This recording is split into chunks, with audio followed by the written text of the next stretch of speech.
Hey, how is everyone today? So, first of all, sorry for the almost 30 minutes delay. I'm really sorry. I hate being late. I didn't plan this to happen. Something happened that made me delay. So, yeah, I'm sorry. But now I'm here.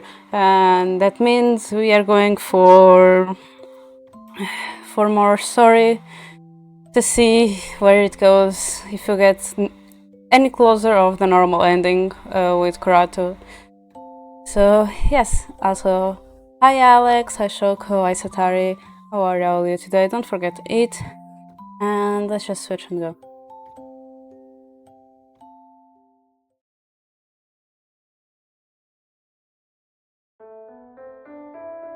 Okay, let's see the new image, because sorry if I'm a little out of breath, it's just I literally just sit down right now after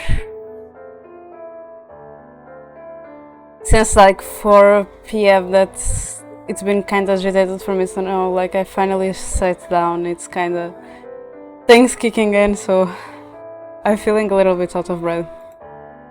But we don't have any new image on Kurato. Hi Annie, how are you? Are you having fun on your stream? So yeah, we have no new image on Kurato, but last time we ended with, instead of the ghosts appearing in our house, Arroyo was the one who broke in. I'm trying, but the thing is, I'm speaking, and I'm starting to try and relax, like I could feel that I was not relaxing the moment I start feeling pain on my head, on my back. But, oh my god, I can't. Others. Okay, so we got a new image with Roya. Oh, it moves, okay. This change. Was not expecting that. I like it. I don't know where that's... Oh, it's there, okay. And we still don't have any cutscenes. Also, you're saying for me to breathe. I need to read. This is going to be something. But yeah, let's just continue from where we stopped. Oh my god, I just can't see the times. Whoops.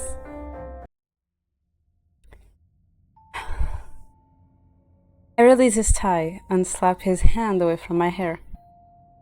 Leave, before I make you leave.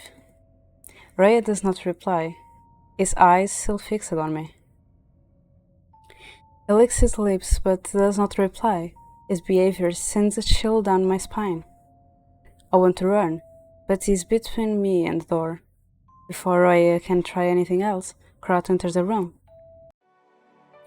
Divyana, is something... Kurato, where have you been? Divyana? Is there something I should know about? This isn't the time to be confused, help me. Right. Hey, you, leave Divyana alone. Oh my god. I didn't expect it. Haven't you ever heard that there is a crowd? Now run along like a good little boy. You've got to be kidding. What do you... Instead of responding, Roy leans forward, pulling my body into his arms. Effortlessly, he carries me... Sorry. Effortlessly, he carries me to the window, opening it one-handed and jumping out of it with unhuman speed. I hear Kurato cry out, but he is too far away to do anything. Does Raya want to kill us both? I squeeze my eyes shut and prepare for a rough landing. I cling to its chest like a kitten about to be thrown into a bathtub. When nothing happens, I open my eyes. Raya stands with 2 feet on the ground, still holding me tightly. How did he jump from that high with someone in his arms and remain unarmed? Is he even human? Huh? Surprised? Put me down. Yeah, that's not happening. Roy walks along an empty street. Nobody is around this late, so I do not think screaming would help. I struggle in his arms, but he does not let me go. Even punching him, even punching his chest and arms does not work. Also, I need to check. Did I? Yes, I did. Okay.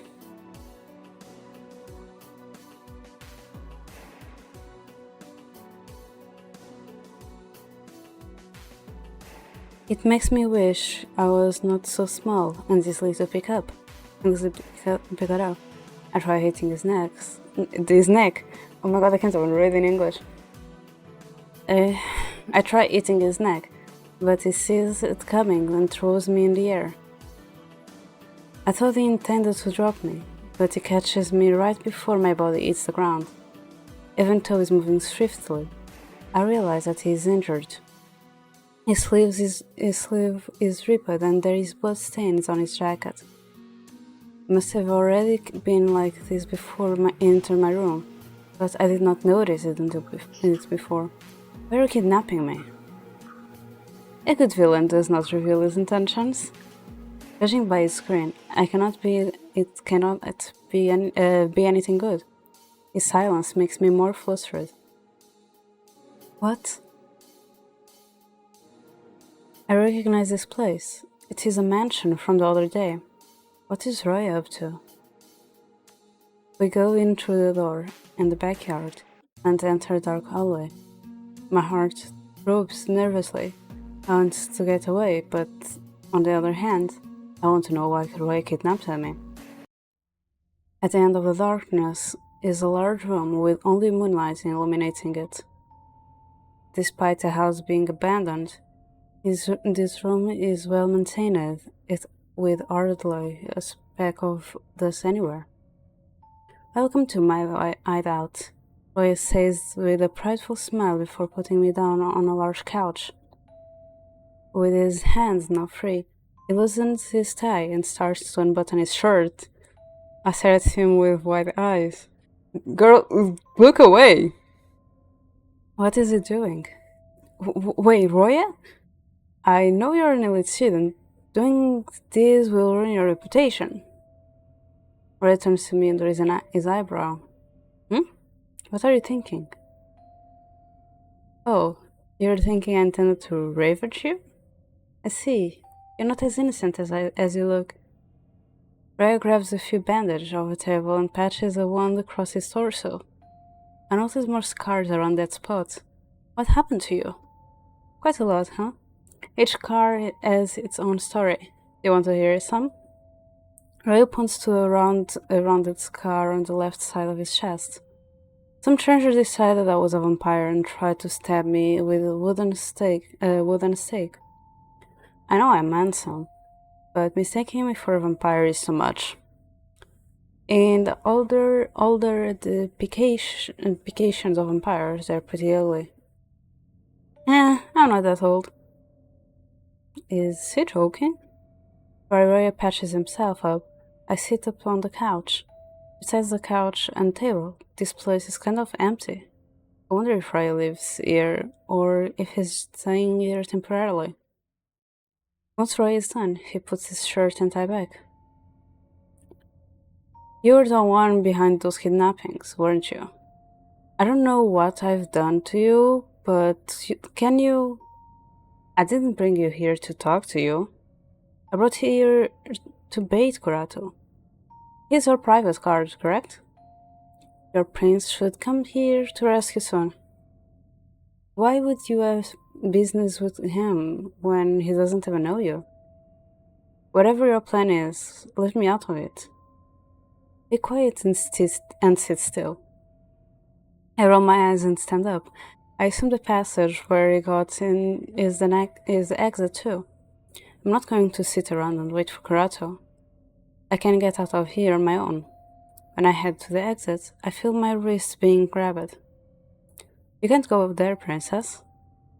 I won't be your osage. Play along or what? I won't change my mind. You'll have to tie me down if you want to keep me from running away. Excellent idea. Roy pulls me to him as he grabs his tie. I should have tied you up earlier. I didn't really mean it. Well, you just did the worst. I panic as Roy tries to bind my arms together. I kick his knee, causing him to lose balance. I use this chance to break free and run.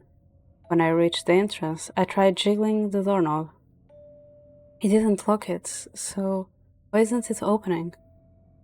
It does not take long before strong hands grab my shoulders. Ray picks me up and throws me on the couch. How? The next moment, I feel my body being pinned down. My heart throbs in my chest as I struggle to get free. When I look up, I stare right into his eyes. If you'd listened, I wouldn't need to do this. As if I'm going to listen to a kidnapper.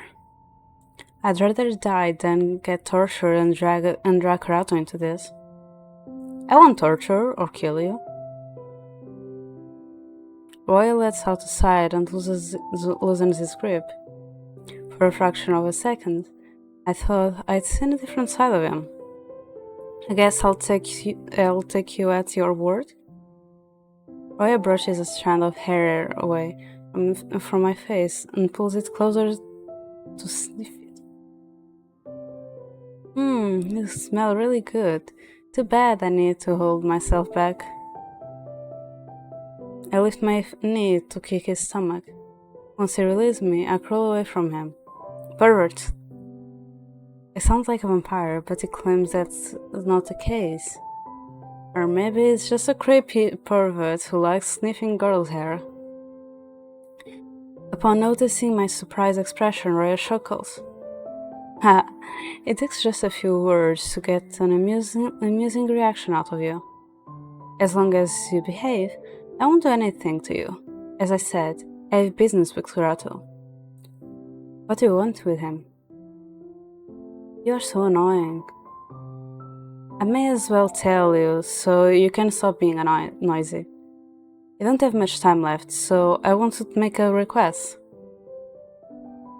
Hi Ford, how are you?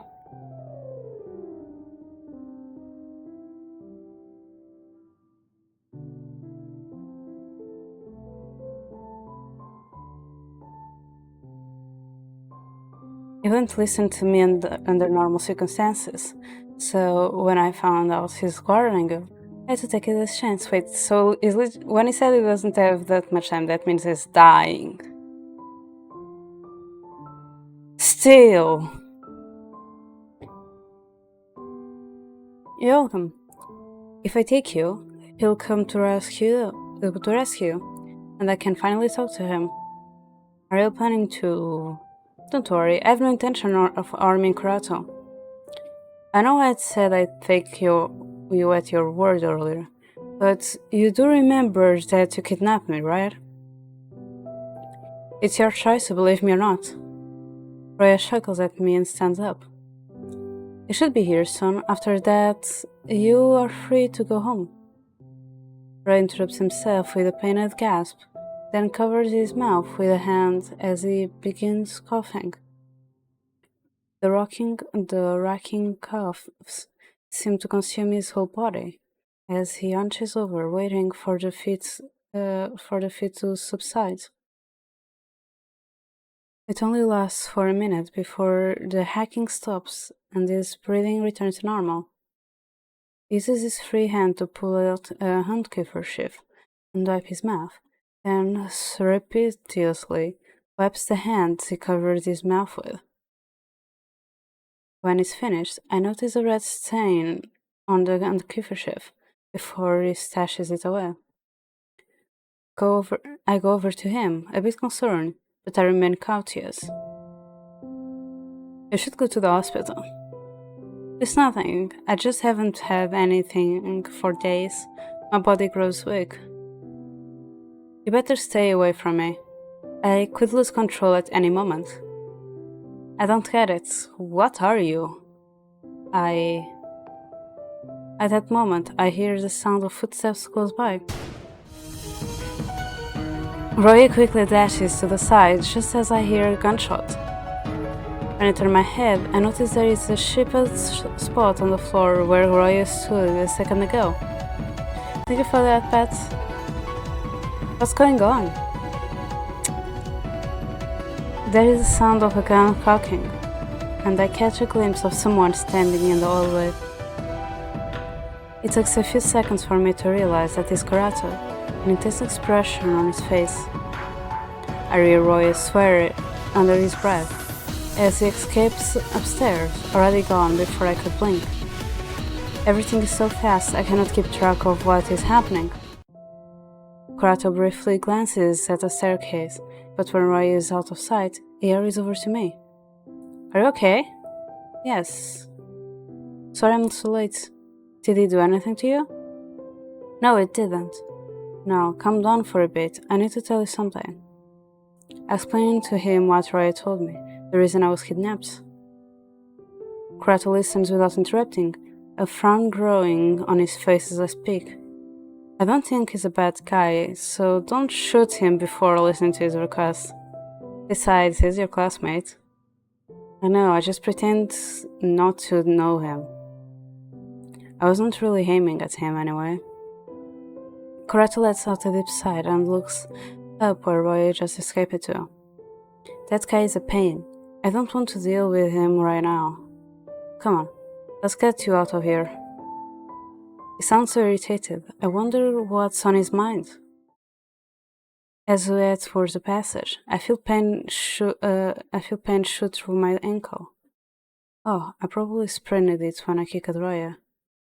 I walk behind Karato with a blank face, trying not to let my discomfort show.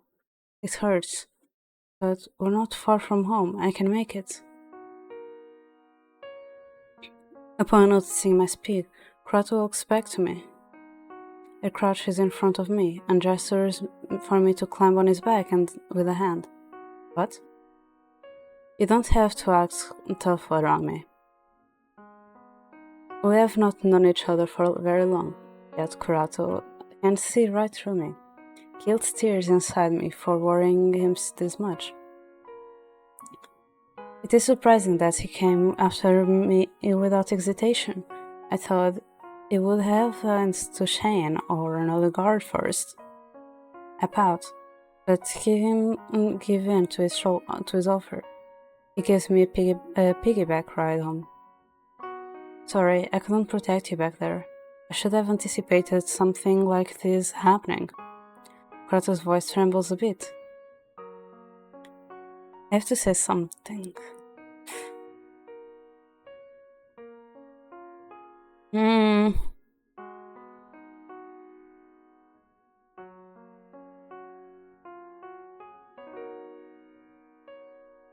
couldn't have known.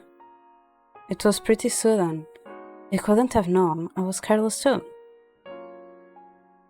Still, it's my job, and I couldn't stop him from kidnapping you even though I was right there. I gently pat his shoulder, but Karato does not budge. He must be feeling frustrated. We remain quiet the rest of the way home. Karato carries me all the way to my room, which is a little embarrassing. I murmur my thanks to his shoulder. Hearing him chuckle a bit. He takes a first aid kit from the bathroom and bandages my ankle. Go to sleep, and forget what happened tonight, alright? I'll deal with Roy later. I only know that I snuggle into bed. Karato gently strokes my hair before I fall asleep. This time, he watches over me until morning.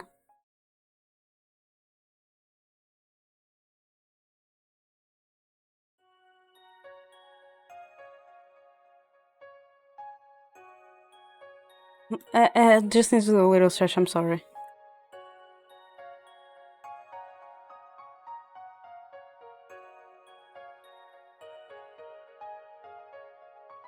Oh my god.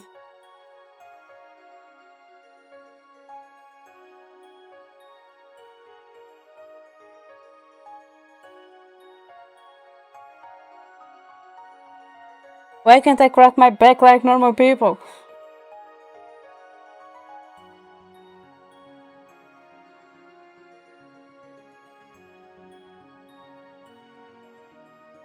I walk to school alone today since Karato is busy with work. As usual, Ikui approaches me cheerfully. Walking behind her, Ryoji greets me with a wave. Hey, I got some news!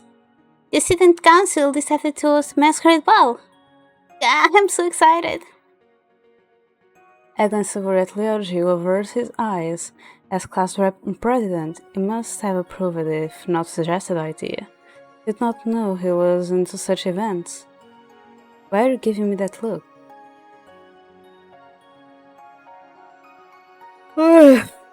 Hey, I feel where you and I'm not cute.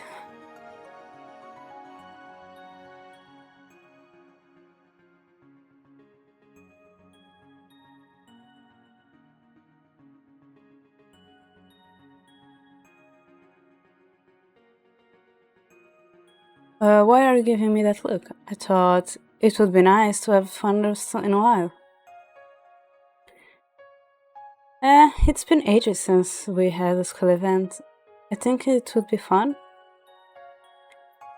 I thought you wouldn't ever attend parties again after that incident with the gang during freshman year. Just because I ruined that party doesn't mean other parties can't be fun. I think a few of them even left school, but do you think they'll crash this one again?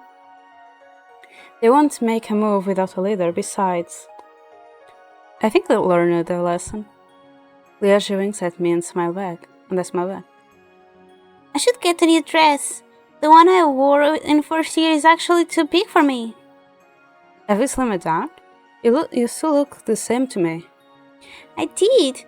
Maybe the difference isn't that big because you see me almost every day. Tiziana, we should go shopping sometime. Wait, this is too sudden. At least give me some time to decide if I'm going. Don't worry, the event is still a few weeks away. You have plenty of time. Why are you telling me this early then? Just to make you excited. Is there anyone you want to go with? She leans towards me with curious eyes. The first person to pop into my mind is Grotto, but I shake the thought away. I need to coin some. What am I thinking? Is my guard and an elite student. Bringing him would raise questions.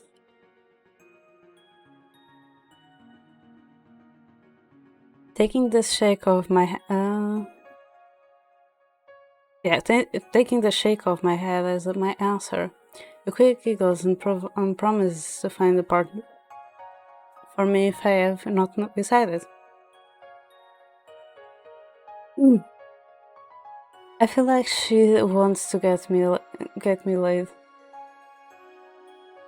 I just realized that in this phrase. Once school ends, Leoja surprises me by walking home with me again. I had assumed he would stay late. Don't you have duties to attend to, Miss President? Dad needs a hand with paperwork. Club activities can wait until later. How have you been doing lately? Not too bad. Why? You seem worried. I've been quiet lately. I can tell what's going on in your mind. I've just been tired. Are you afraid something will happen to you? With all these murders? Memories of last nights resurface in my mind. When Roy kidnapped me, I actually thought I was going to die. Kurato saved me, but my mind is still not at ease. I get a feeling Roy will return. I'm just thinking about solving them. I smile at him, bumping it in his shoulder. He has been there for me since we were young. The urge never changes. Soon after we part ways, I enter my house. Notice Kurato lying on the couch reading the newspaper. Hey Kurato, sorry for making you wait. Let me first buy some. Once he hears my voice, he sits up, startled, and I realize that he is not wearing anything except for a towel around his waist. Kurato?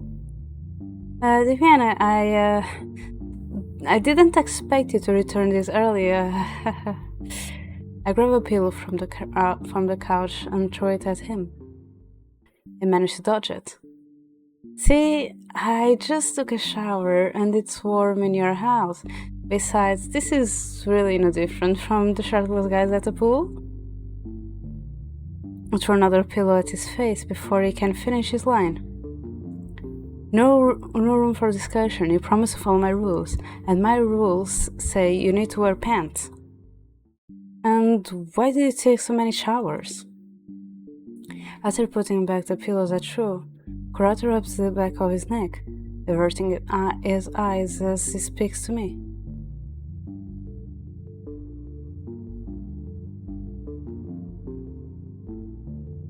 I make, how are you?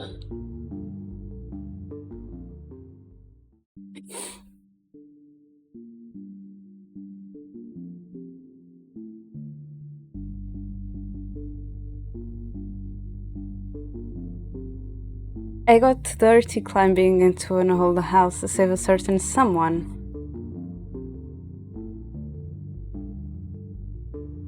Then put something else on. I came here empty-handed. Do you have other sets of clothing at your old place? They're due for a wash, so I sighed deeply and checked my head. At this point, he should have already brought his own laundry for me to do it, since he's just living here. I sighed deeply and shook my head. How did this guy ever function on his own? I can get new clothes for you.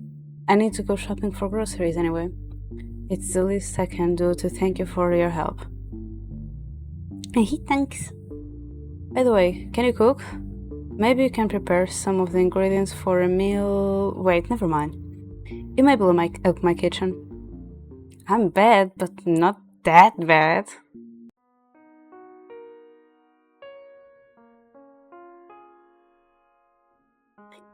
Effie, what happens if I tell you that this is like second, third time, depending on the option that I make, that I see Kurata like that?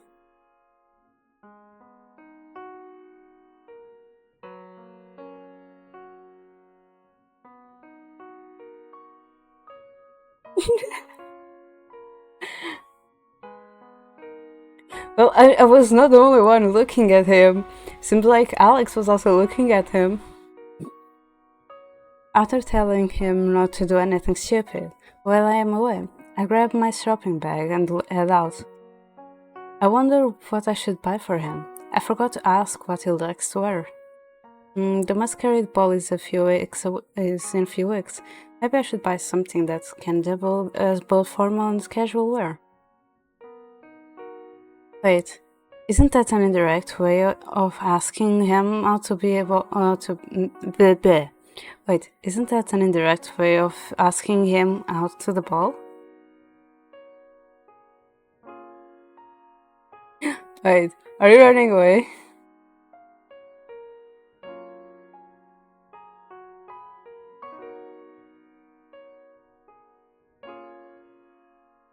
Why are you pointing again? Why are you preparing a gun? Oh well, if I don't mention it, he won't know.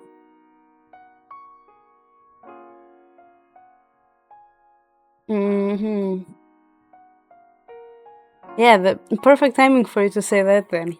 Perfect timing. It takes a while to get everything, and the sky is already dark when I leave the store. I cannot help but grin at the bags in my hands. I had fun picking out different parts of Kurato's outfit. When I walked through the men's section earlier, the shopkeeper asked if I was shopping for my boyfriend, but I simply brushed it off.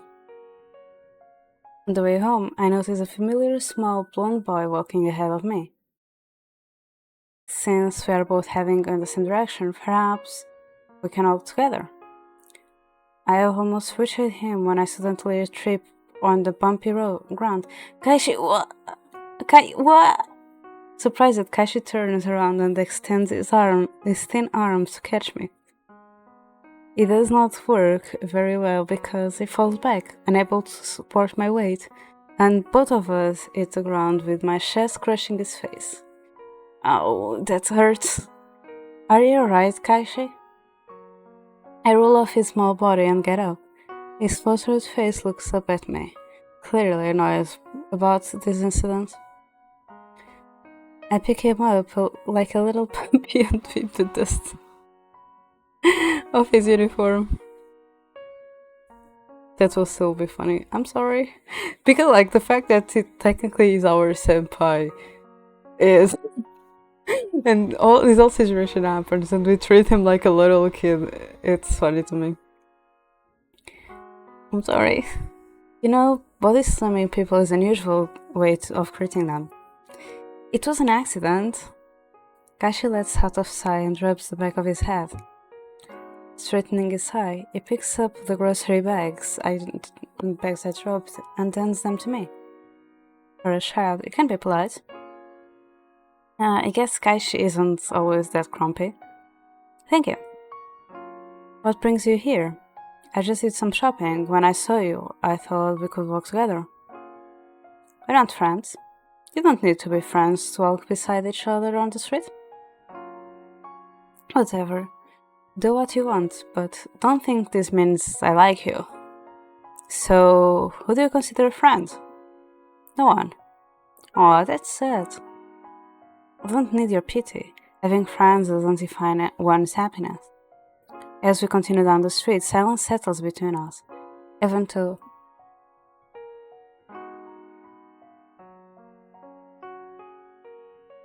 he insists we are not friends. He does not complain about my presence. Our first meeting didn't go well, but now I feel like I'm getting to know him more. He seems like an interesting person. As I pass by an alley, someone suddenly grabs Kaishi's arm and pulls him in. The alley is between two buildings, wide enough for a car to go through. I react quickly and go after him. Halfway into the alley, a man stands in the dark, holding Kaishi in a fierce grip. I cannot see his face from where I stand, but when he speaks, his voice is fierce and demanding. Give me all your money or your friend gets hurt. Oh, we're not really friends. Be quiet! Suddenly, the man is bringing a knife to Kaishi's neck. Oddly enough, Kaishi does not show any sign of fear. He simply turns away with bored eyes, as if this was all nothing more than a mild inconvenience. I drop my bags and show my pockets.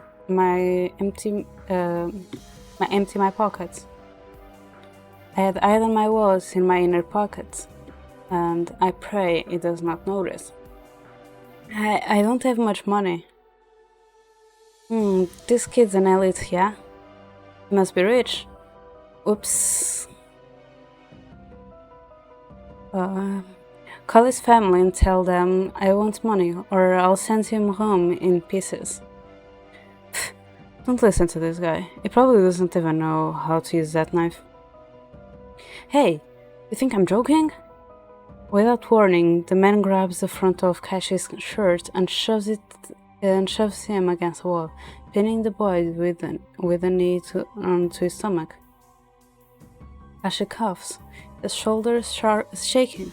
His small body looks so fragile, like it could break at any moment. Now, do what I say and call this boy's family. I give Kaishi a panicked glance. He looks so badly hurt. I catch someone glancing out of their window, but they quickly close the curtains, perhaps not wanting to get involved. At least call the police. This situation is getting out of hand. Maybe this is a bad idea, but I don't have a phone with me, but Kaishi does. If you want me to make a call, I need to get it from him. Slowly approach them. The man flinches at first, but only keeps an eye on me. I see him lowering the knife to his side. My heart beats nervously, but somehow I feel confident. Once I am close enough. I take a better look.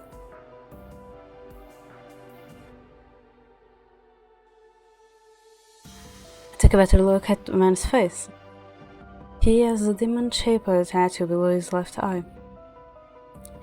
I only have to remember it so I can return him later. Hey, don't get too close. I abruptly raise my leg and strike his wrist, causing the man to drop the knife. Kicking it into the darkness distracts him, and I use this opportunity to strike his groin. You know that is. I grab Kaishi's hand and pull him away from the man's grip. I continue pulling on his hands as we quickly try to get away. Stop, or I'm going to shoot!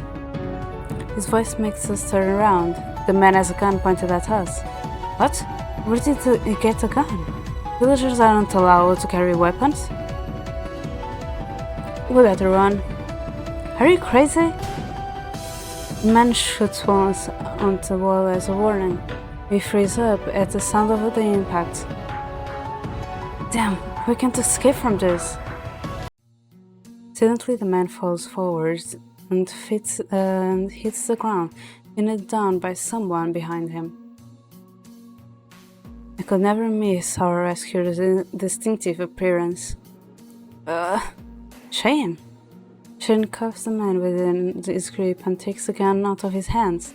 He snorts before throwing his cold gaze at us. The man attempts to get free, but Shane shoves the man's face against the ground. Despite the man's struggles, it is clear Shane has the upper hand. With his free hand, Shane takes the knife and pockets it. I thought it would question us, but he pulls up the fender and leaves without saying a word. My gaze follows them until they walk out of the alley.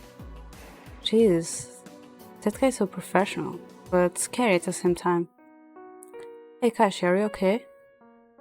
Without waiting for an answer, I take out a handkerchief and gently wipe away the blood from Kashi's neck. I crouch down and gently put a hand over his stomach. He looks at me with half-lidded eyes. What are you doing? That man hit you pretty hard, so I'm just checking. Kashi bats my hand away. You could be suffering an internal injury. Let me take you to the hospital. I'm fine. Don't treat me like I'm made of eggshells. But I said I'm fine, besides. I wasn't in any real danger. Huh? I'm tougher than I look. Besides, he was an amateur, judging from his way of handling the situation. Kashi sighs and turns away from me. His words do nothing to ease my worries. Thanks for your concern, but it's unnecessary. My body may be weak, but it will heal. You should go home. No need to waste your time on me. I'm used to this sort of thing, anyway. Used to this? This happens to you a lot? Kashi rolls his eyes and glares at me. Currently, I live alone in a villa, which gives most people the impression that I'm rich, or have a family, that is. They also think I'm an easy target, since I'm small and weak. The parents go somewhere? I don't have... Never mind. I'd like to know more about you. Kashi goes quiet. I retrieve the bags, I drop, and together we walk out of the alley. I must admit, you're pretty good back there. Never expect you to have the guts to attack that man. I'm not fond of people like that, so I didn't bother to hold back. Well, I owe you this one. We walk side by side. The event had scared me a bit, but I'm glad Shane was there. I start to understand Kashi's stoic attitude. As someone who often deals with such situations, he must have nerves of steel. I glance at the little boy. Perhaps my worries are not necessary. After a short while, we part ways. I drop my grocery bags in the kitchen and call for Kurato. Only silence answers me. When I enter the living room, something brushes against my leg. Eek! I quickly flip the light switch, but I do not see anything around. I'm sure there was a cat. I should catch it. That was a cat. The guest room's door is wide open, so I go there to check. Rato? What are you doing? Sakurato bowing over the window. He stumbles back when he hears my voice. I almost fell out of the window. You see, never mind, I don't even want to know. I hope you like the clothes I bought you. He takes the bags of clothing from me. I wait in the living room for Sakurato changes. I did not ask for his clothing size, but I have seen him barely dressed enough times to guess. I wonder how he'll look.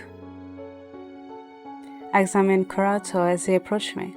I whistle as at his new look.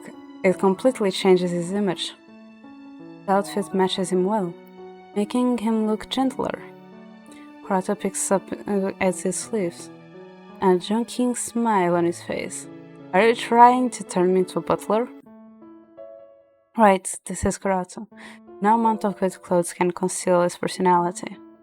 No, I'm trying to turn you into a special investigator rather than a stray cat in an overcoat. Hey, it wasn't that bad. So, do you like it or not? Well, you especially brought it for me. It would be rude to reject it. I notice that Kurato's tie is crooked. Doesn't he know how to tie it properly? Sighing loudly, I move closer to grab his tie, fixing it for him. He blushes, but stands still. By the way, have you seen an animal in the house? Nope, have you? I felt something furry brush past me a couple of times now, but I haven't actually seen it. Let me know if you find it. I don't want wild animals running around in here. Yes, ma'am. I remember the open window in Kurato's room. No wonder something snuck in. Keep the windows closed. It's cold enough in the house. It's cool enough. But understood? If you're actually keeping a pet in secret, I will kill you. Did it like pets? Did you hear what I just said about killing you? Yeah.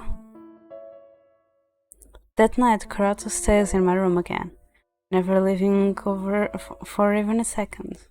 Maybe Kurato is worried Roy will come back for me. I tell him to go to sleep, as it has been a while since a murder occurred. However, he refuses to abandon his duty, as if afraid something might happen soon. Next day. What was this thing again? Oh.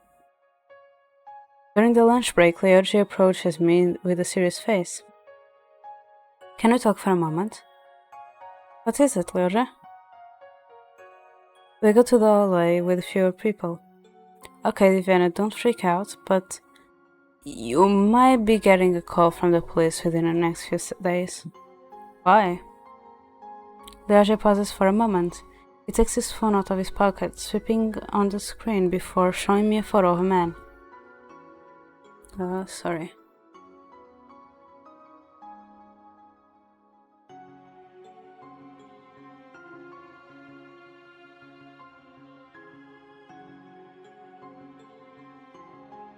Sorry, I saw something.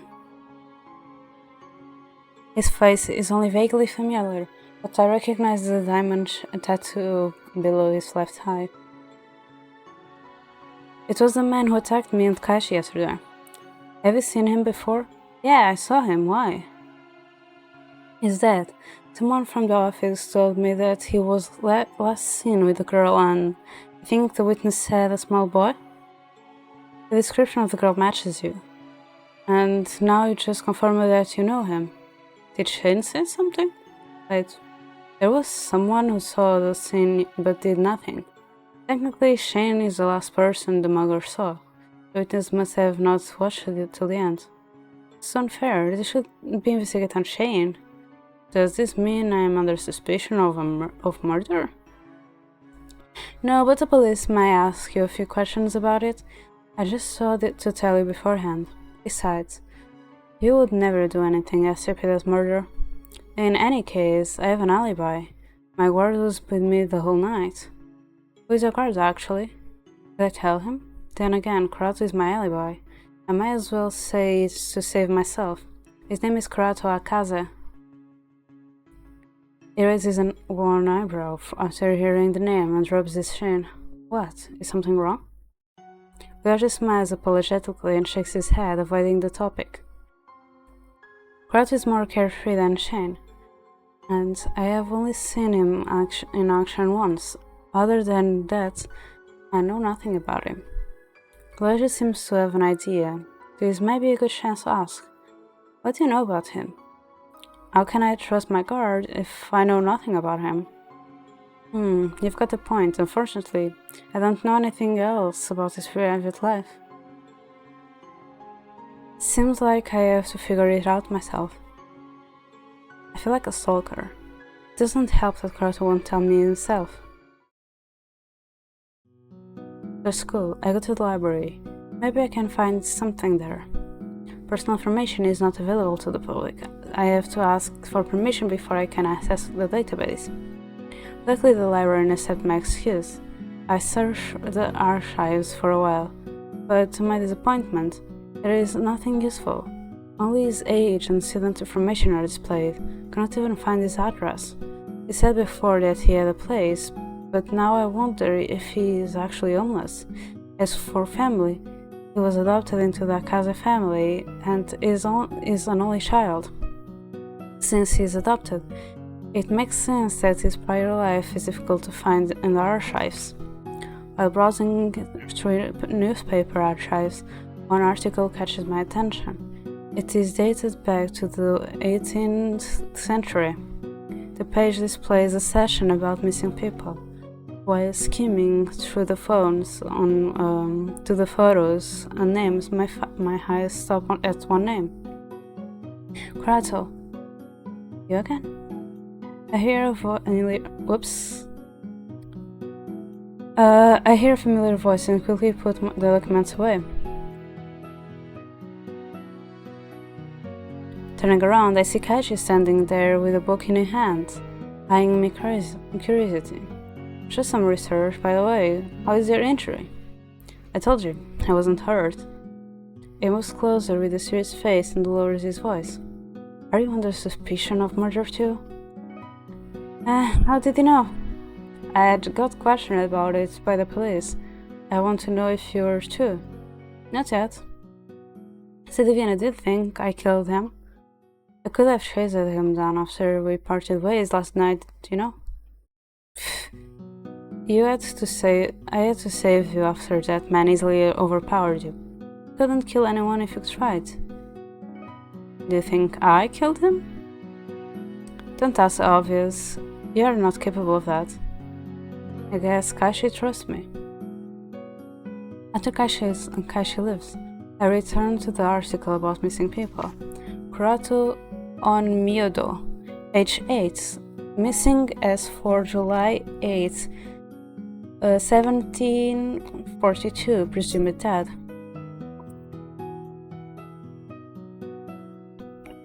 The article includes photos of most of the missing people. The photo of this Kurato on Myodo is so scratched up that I cannot make out of this appearance. The next article I found is about the Kurato that I know. It is a complaint describing the controversy surrounding his adoption. It seems some people wanted him sent to another city entirely. Nobody knew his identity, so the villagers were cautious. In the end, someone was willing to take him in. Anonymous villager, this little kid. We don't know who he is or where he came from. Suspicious as hell, I don't like that brat, and I can't believe that Akaze couple took him in. How can people even complain about adoptions? I guess people will complain about anything. It's just a matter of finding someone who will listen. Browsing through the newspaper articles, I found a report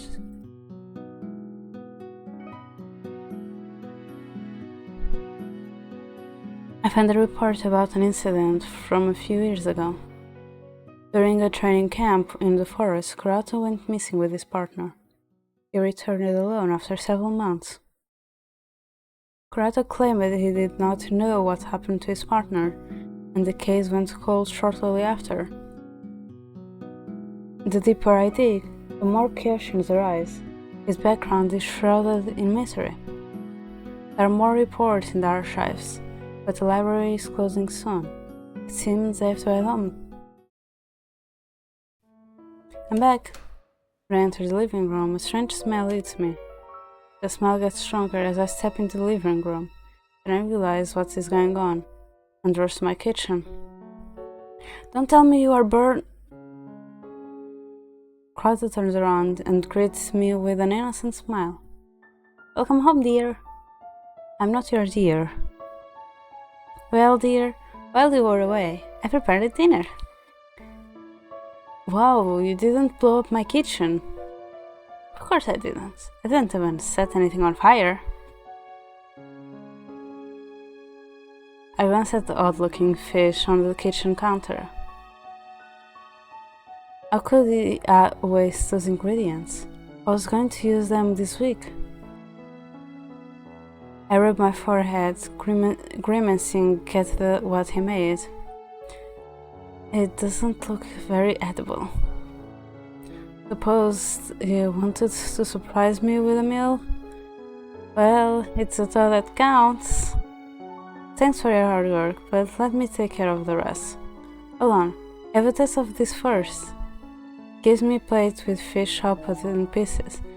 It looks really suspicious. I wonder if I can eat this or not. All I know is that it is prepared wrong. I ask what he added to the fish, but he refuses to tell me unless I try it. I put so much effort into it. I might as well take a bite. Such a strange texture, but I admit it tastes good. I really like it. Well, the secret ingredient. I cover his mouth before he spoils it. I think I'm better off not knowing. I'll forgive you, but only because you didn't make a mess of my kitchen. Yep. Now you can't say I'm useless anymore. You're useful enough as my guard. Not to mention you're my guest. I don't know why you're doing this, but I'll take more than that to win me over. Besides, you look out of place here, especially that outfit. Please wear an apron when you're cooking. He smiles apologetically, but I have to admit, it does look cute. I take over the cooking while Karata stands by, watching. He leans against the kitchen counter and snacks on the ropes he made. It does not take long before I finish the dish and I move to the living room. I heard from my team that there had been another murder last night. You should be careful on your way home. Do you need me to pick you up? No, it's fine. Alright. Should I mention what happened last night? He's an investigator. He can clear me of suspicion. By the way, that guy was a murderer. I ran into him on the way home last night. I think our people suspect me of killing him. What? Why didn't you tell me that yesterday? Nothing serious happened. He was arrested in the end and I didn't get hurt. Kurta blinks in disbelief for a moment. Before recovering his computer, he rubs his chin in thought. He must be concerned that I did not tell him right away. I expected a scolding.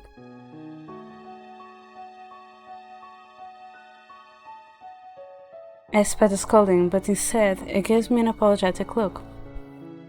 I'm sorry that I wasn't there to help you. I don't know what I'd do if you had gotten hurt. I can't even imagine you as a killer. And I was with you the whole night. I should talk to my team. Was anyone else around? I was with Kaishi, and Chen was the one who arrested him. At least we can scratch you off from the list. I can't speak for Kaishi, though. I'm glad to have an alibi. Tonight, I'm going fast for repeat. Shane, look for you, okay? I'll make sure he keeps you safe. Let me guess. You can tell me what you will be up to? Let's say investigator business. You are so secretive sometimes. I am a man of mystery. Before Karato leaves, It lets me know that Shane is watching from a distance, and if anything should happen, I just need to scream. Then he is gone, and the place suddenly feels empty. I watch the two of them talk outside for a bit. It always puzzles me that Karato gets along with Shane. At least, I am reassured that Shane is keeping an eye on me. I look at the clocks, which shows 9 p.m. The streets become more dangerous the later it gets. Hopefully, Karato will return soon. I wonder where Shane is hiding. He might encounter the murderer if he's standing guard outside. Out of curiosity, I shook my curtain aside and glanced out the window. There is no one on the street. There is no need to worry about him. It's trained for such situations. All this restlessness is making me feel thirsty, so I go to the kitchen and to get a glass of water. When I step into the living room, I catch the sight of something running across the floor. It is too dark to see clearly, but it seems like some sort of odd animal. Its sudden appearance catches me off guard. After I scream, I hear noises from the back door. The next moment, someone runs into the living room. Shane? Yielding a gun, he examines his surroundings. After a few seconds, he lowers his weapon swiftly, returning it to the holsters on his belt.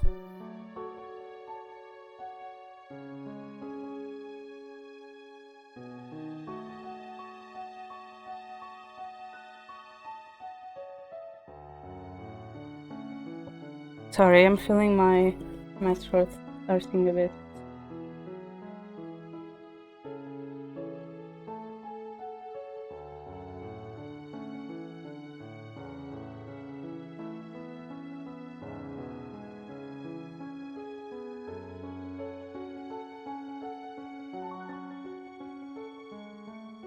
He scratches his head and turns to me with a dark expression. Kada sam dava da ga mislim.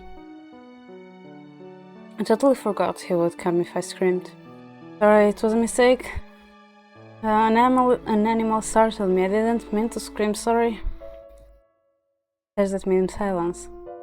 It's gone now, so everything's fine. Shane sighs, shaking his head before looking at me again. I'm staying with you until that guy gets back. What? His cold gaze stays on me as he makes his way to the couch. Can't sleep comfortably like this. Karato invading my privacy is already bad enough. Now Shane too? Speaking of Karato, this is the perfect chance to ask about him. I barely get to see Shane, so I can't waste this chance to dig in for answers. Hey Shane, you and Karato are good friends, right? Shane keeps staring at me, but he does not reply. I assume it is a yes, because he does not deny it. I was wondering, how did he get this job? Shane lets another sigh and turns away from me. Is he going to ignore me? I stare at him, waiting for an answer, but Shane remains silent. Could this be he dislikes me? Or does he just not want to talk? Hey, at least say something instead of flat out ignoring me. I reach out to tap his shoulder. In the blink of an eye, Shane grabs my wrist. He shifts his legs and shoves me down. And suddenly, I'm laying on my back, caged below him as he stares down at me.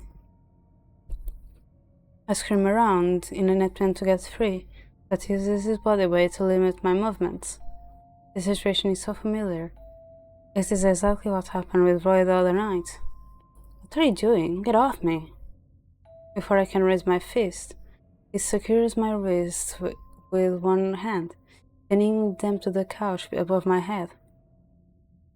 I try to kick him, but his legs lock my own in place.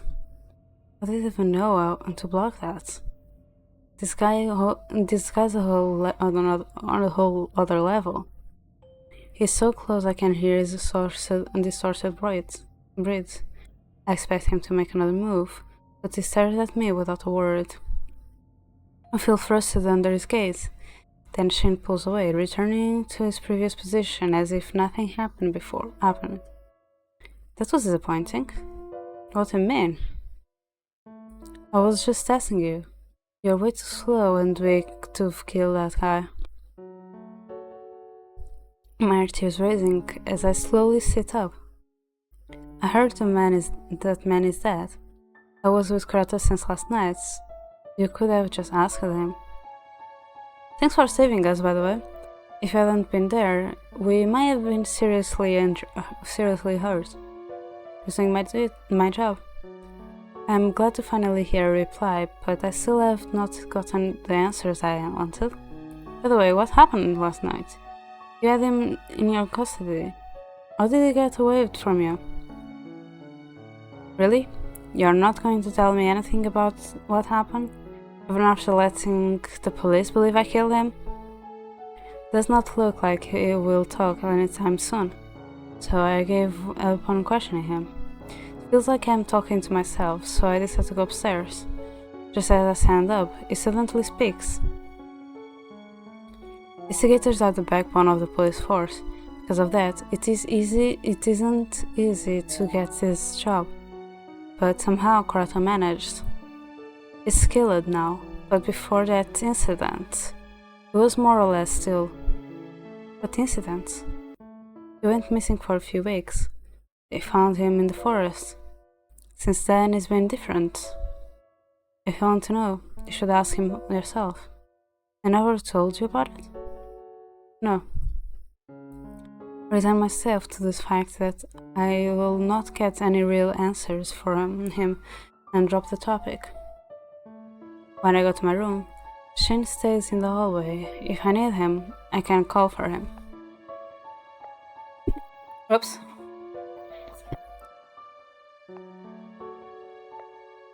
A while later, after tucking myself into bed, I hear footsteps in the hallway. One pair fades away while another heads to my room. My door slowly opens and Krato enters. He drops down on the chair by the desk and then buttons his coat. Welcome back, are you okay? Yeah. You look exhausted. Covers his face with one hand and lets out a deep breath. He's usually energetic. This is the first time he does not respond to me. The poor guy must have been toughed a lot. Where's Shane? Work? It's okay to skip your duty tonight. You should get some rest. But can't. The fact that he insists on staying with me even though his body is falling off the edge of the chair is touching. I get up, fetching a blanket for my protector. It's still weird to have you watching so close.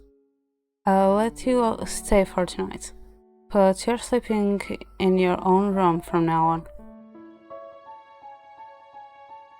Kurato smiles lightly before his eyes fall shut. Watching him sleep soundlessly, I, too, fall into deep sleep. Everything is black around me, as if I am in infinite dark space. Catch something in the distance, a faint light, a silhouette in front of it. All I can do is watch as it looms closer. Kurato? Gazes at me softly before reaching out his hand.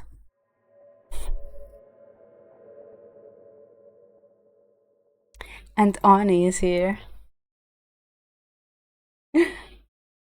There, payback. Oh, you rated.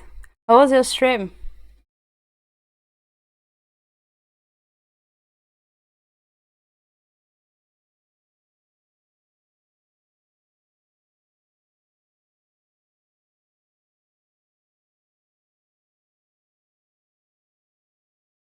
And Ani, they want to know, anyone can use that command. Anyone.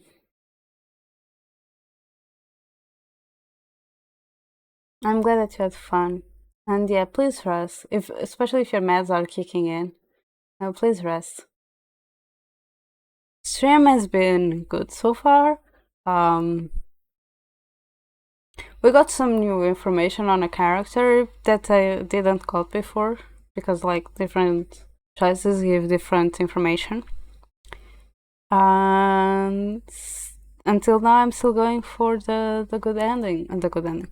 For the normal ending first, then we get a good ending that is like romantic ending. I think that was what they call it. Yeah, we have dev ends. We have two dev endings: a normal ending and a romantic ending. And we are still on Kurato. We still have other three boys to go after. I reach out to take it, then flinch when I see that it's stained with blood. I realize that he is speaking, but I cannot hear the words. I slowly step away as everything fades out. Well, I always encourage everyone to play otome visual novel games if they are down for it. On or off stream, just go for it. But like if you play it on stream, you can also have fun with your friends by asking them to voice act with you. Sometimes I have people joining me for that. It was just a dream. Karato is in the same position in the morning, still asleep. I decide to let him be and prepare for school. This time, I prepare breakfast with Karato in mind and leave it on the kitchen table before heading off. Ginger tea and scrambled eggs with veggies. That should replenish his trunk. At school, I notice my classmates whispering at the desk. I can vaguely make out the words dead and unknown. They must be talking about a murder that occurred a few days ago. Yoshi tells me that one of the officers cleared me of suspicion last night. However, someone else is under surveillance. Does not know who, but I feel like it might be Kaishi. Viviana, are you okay? Yoshi said you were involved in an incident. I was involved in a mugging a couple days ago, and the culprit was found dead shortly after. I was under suspicion for a bit. Liachi was telling me I've been cleared. How'd the guy get away from Shane anyway? I thought Shane's a murderer, but this is weird. I head into the school canteen for lunch. With Karato at home, my food seems to disappear at a astounding rate. And I did not have enough left to prepare lunch after making his breakfast. On my way, I bump into Roya and almost drop my wallet. He gives me an apologetic smile and asks if I am alright. I am instantly worried, recalling his attack a few nights ago. Ah, Miss Viviana. Hi, Roya. Are you heading to the canteen? Yeah, I forgot to bring my lunch today. In that case, take this. Someone prepared the lunchbox for me, but I don't need it. Roya pushes a decorated box into my hand. Judging for the cute design, it looks like a confession gift. Someone must be liking him a lot to go all the way to make this. This food was made specially for you. I can't accept it.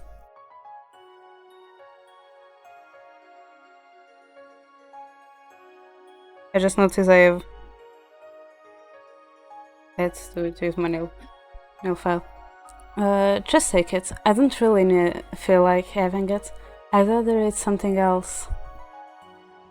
His cold eyes are pinned on me while he leans closer. Despite his mischievous grin on his face, his tone sounds far from teasing. I reflexively step back. I shouldn't make such jokes. You're such a pervert when you're alone. Not this again. Okay, now this makes sense. But not this again. Well, since you insist, thank you for the lunchbox. It will be your responsibility if your admirer found out you gave it away. Right. If you'll excuse me, I'm heading back to my classroom.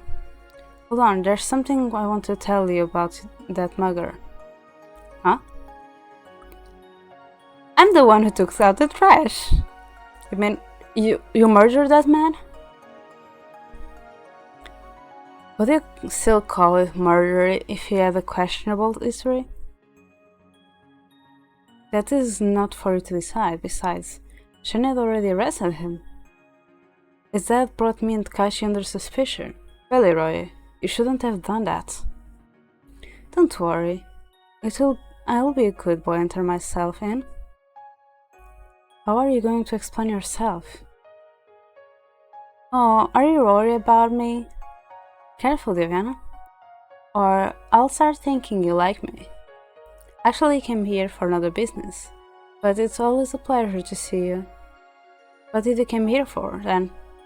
I saw Kurato around the other day, so I thought, if you want to tell him something, I can pass a message.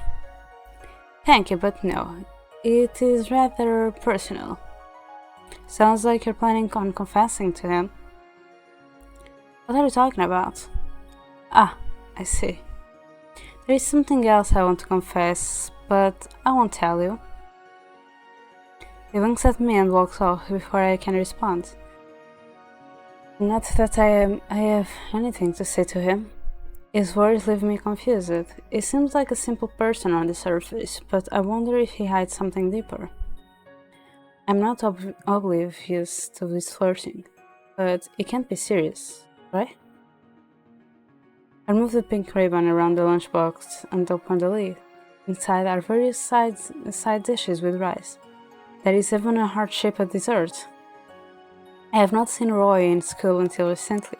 This person must be familiar with him to time this gift right.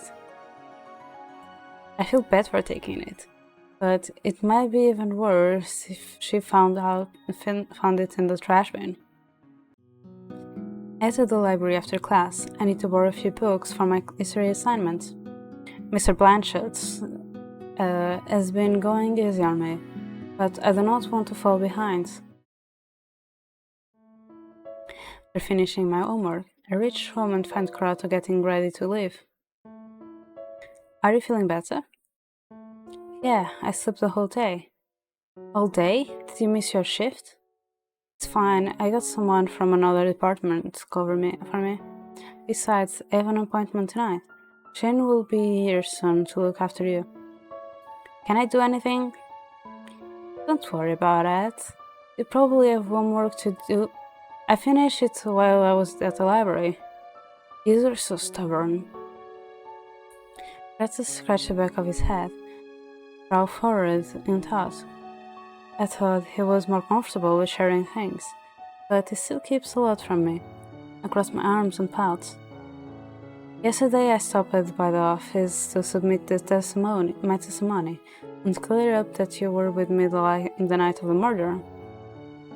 Then I had to talk to my supervisor and check in with the witness and file some reports, and it just kept dragging on. I hope this relieves your worries a bit. Thank you. I know you're only supposed to protect me from suspicious people, so I really appreciate you going out of your way like this. You're so extra, Karato. We get a little kiss in the forehead. Suddenly, he leans forward and I feel a warm touch on my forehead. It takes me a moment to process what just happened. I'm too confused to form proper sentences. What was that? Does he... Yeah, my bad. He just looked so cute. And he goes away. Oh yeah, tonight was the night Roy dies. Rest in peace. He pulls back and smiles before leaving the house. Wait, no, of course not. And now he's getting away. Did he really think that would stop me from coming after him? If he's hiding something from me, I want to know. I peek out the window and see no sign of Shane. Good, it seems he isn't here yet. I better catch up to Karato before I lose track of him. Karato has not gone very far. He strides towards the street, greeting people on the way. Moving around this makes me feel like a stalker too. This is pretty normal. Maybe he isn't. Wait, why are we at the mansion? Again. Is he here because of Roya? I've been here before, but there is a softer atmosphere this time. It almost feels like a different place compared to last time. Front doors are wide open like an invitation. Follow Karate inside, but then I lose sight of him. I quietly roam around looking for Karato. Ron appears to be on the first floor, so I quietly move upstairs. There are numerous doors along the hallways, distinguishably from each other. Each turn brings me to another similar-looking hallway. I open a few doors, but most of the rooms are empty. One of the rooms has a white piano. The lack of dust means it has been used recently, so I do not bother looking too deep into it. This feels like searching for a needle in a haystack. Maybe I should give up. I realize I walked in a circle when I end up at the stairs again. Suddenly, I feel a tap on my shoulder and quickly turn around. How sweet of you to pay me a visit. You should have called first. I would have welcomed you at the door. I didn't come here for you. You're here. Kurato must not be far behind then. I thought he already went in. Roya's eyes shifts, and he tilts his head. Something distracts his attention. Oh, Kurato is here. Perfect! Before I can process what he said, Roya moves behind me. Hi Jake, how are you? Actually, this isn't one of those symbols. It may look like that, but this is actually not a time like that. My scream is cut off when he presses a hand over my mouth with enough force to make me stumble. I'm okay. My back hits his chest, and his other arm winds around my waist, securing me in his arms. I only realize what I was doing when I look past the railing and see Kurato downstairs. He's already looking at us. Let her go, Roya. If you want her, come and get her. Why is he silently holding me hostage? It feels like some sort of trap.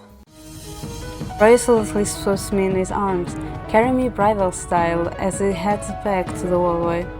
I try to scream out of his grip, but he forcefully carries me like a doll. There is a short pause before I hear Kurato's footsteps racing up the staircase. What are you doing, Roya? Just trying to provoke him a bit. This isn't a game. If you want to talk to him, you don't need to involve me. That is the problem. It doesn't want to talk to me. What is going on between you two? Let me just do something.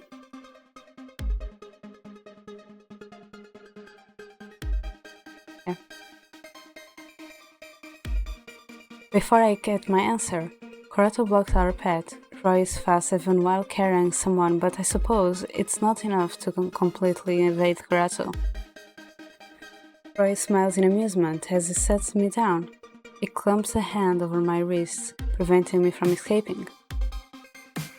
You're not even going to try to take her back? I guess you won't mind if I have a little fun with her then. Kurato glanced at me with a sad smile, as if apologizing. I shrug. Roy, taunting me is pointless. Oh my god. Thank you for the carrots, Jake. And hi Crow, how are you? Thank you for the redeems.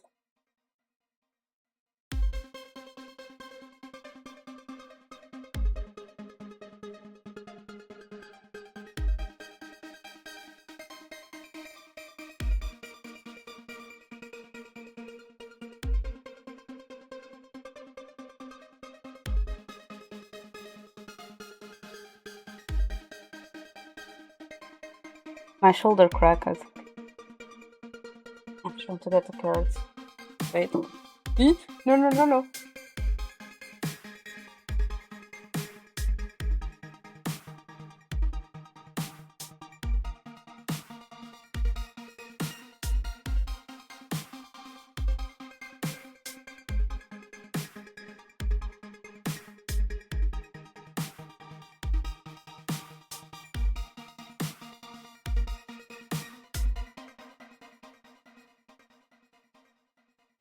Okay, mental note.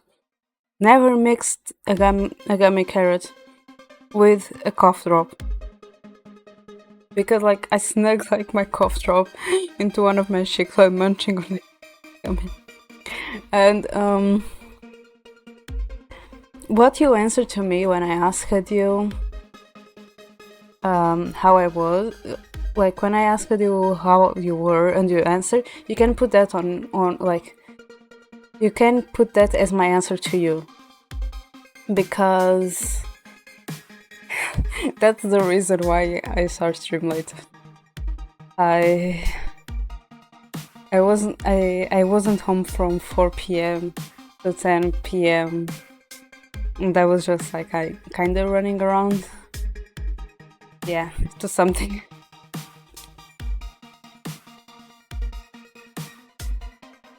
I'm not mushing the cough drop. When Kurato approaches, Raya draws me back. Draws me back. Oh my god.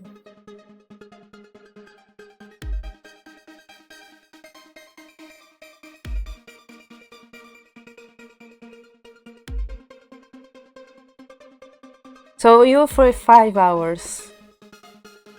Okay? No. Wait. 7 hours. I have to think because time conversion.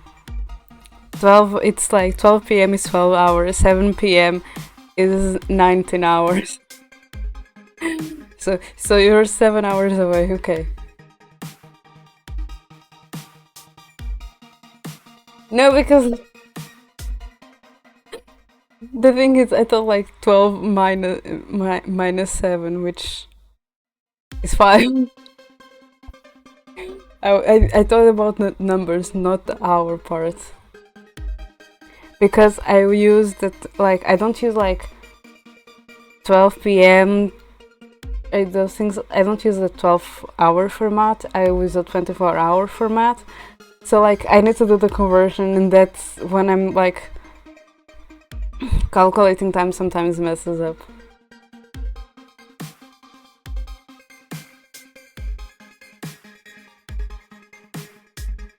Also, did you try to be obnoxious to Chris as possible just because of how it tries to be with you every time?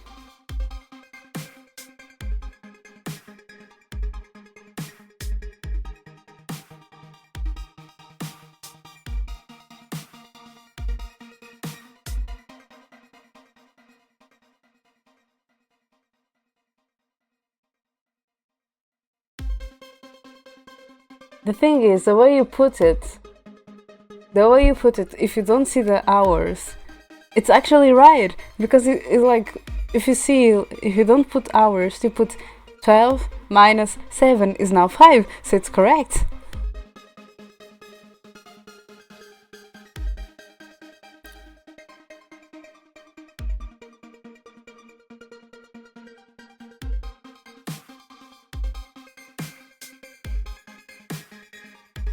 So, on Chrono's perspective, you're just sleep deprived.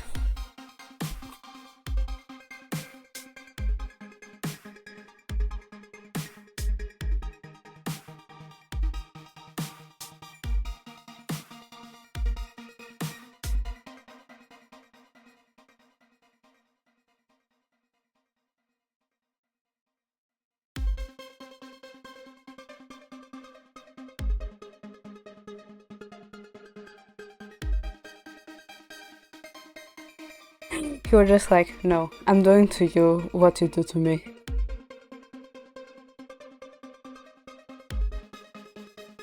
because I wanted to be at home. That would be like an introvert mentality. You won't get hurt that easily, not without a fight.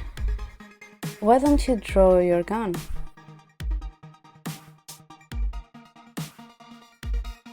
I don't point it at civilians. Now, will you quit this childish game? I don't understand where you're getting at. I'm sure you haven't forgotten. Forgotten what? We used to attend the same grade school.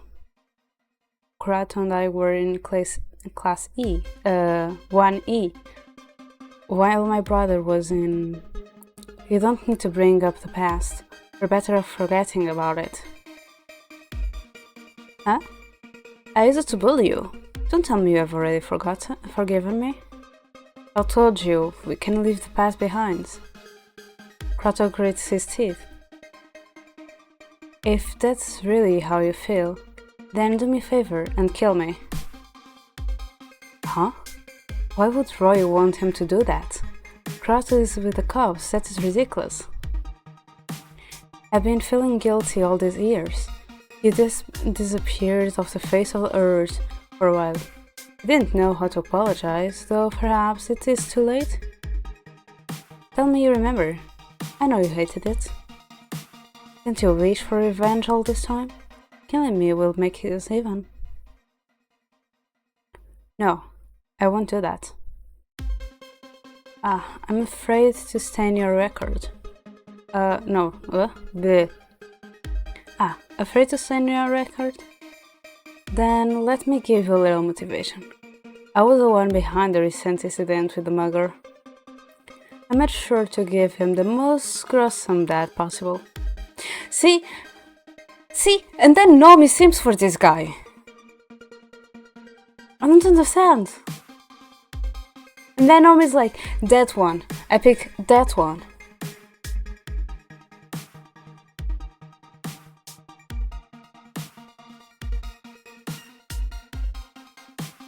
Oh, you sent a message when the bot also sent a message. I thought, okay.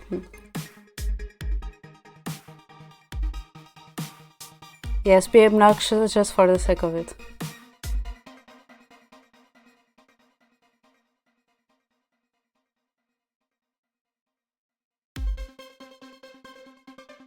I don't think if in this case it's sadistic or masochist or both. Because with this guy I don't understand. And to be fair, I don't want to understand. Also, when I opened this, since I didn't remove the PNGs from yesterday, when I opened the streams I had like the PNGs of like me bonking you with Nomi pointing and Kronos on your head.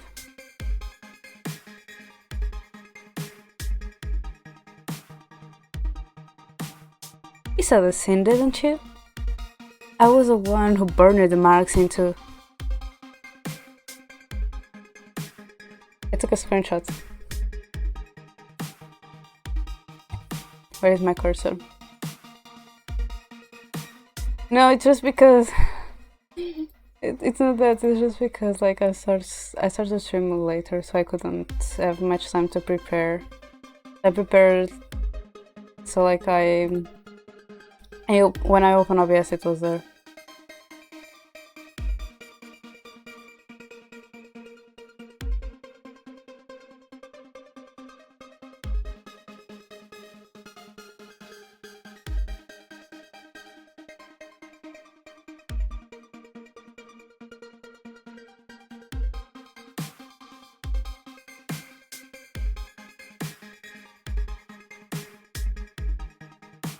Enough. That's not all. Remember the missing people from the past few weeks? You can tell your friends to quit searching because they're already dead. I'm not being abused! It was from yesterday! I forgot. I didn't like. I normally leave it for another day because normally when I end stream is late, so I want to go to bed. So yeah. Especially today. I'm going to bed. I just forgot. I need to change. I need to change something on my bed. I forgot. almost midnight. It's almost midnight. Oh my god. And it's... I'm looking at it and I'm just like, I should do it. I should do it. But I don't have the strength. Wondering where all those bodies end up? I've hidden their bodies. The cops would never think to investigate this place. Don't believe me? If you look into the room on your left, you'll find the teenagers, alphabetically arranged to your right, all the female bodies. We like to keep them separated out of respect. Oh, and you'll also notice the chains on their wrists. You never know if any of them will wake up someday.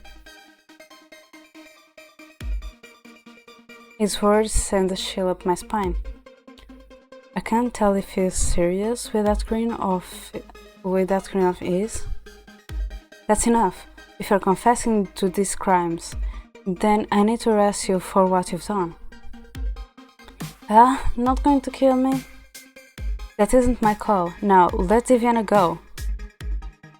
You're no fun. Raya snorts but loosens his grip around my wrist. I think he has finally come to his senses, but Kurato's eyes widen suddenly. Something flashes in the corner of my eye. Roy's other hand shifts to his pocket, but before I realize what is going on, Kurato dashes towards me and seizes my hand. Roy does not resist as Kurato pulls me away from him, allowing me to slip from his grasp completely. I turn my head and catch a glimpse of a small blade, which, with a victorious expression, Roy is already running forward with his dagger aimed for Kurato. Within the same split second, I extend my other arm out, feeling a sharp sting as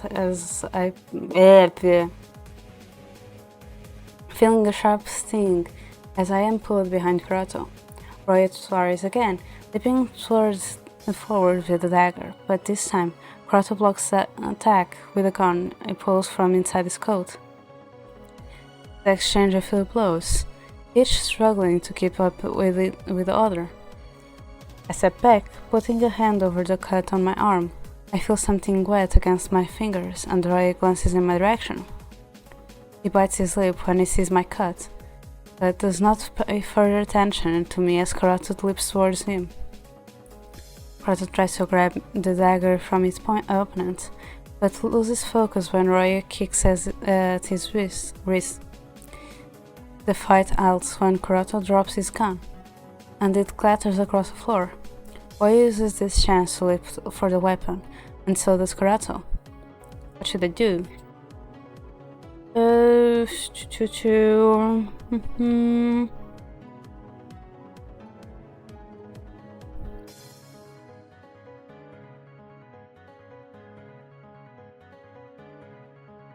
think the last time I distracted Roy.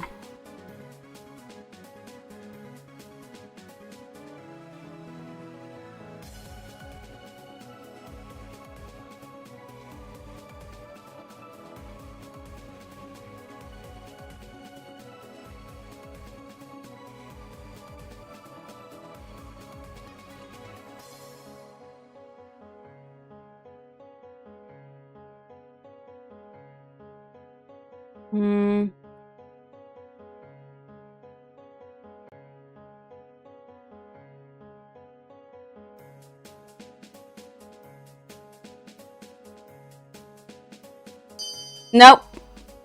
I heard that.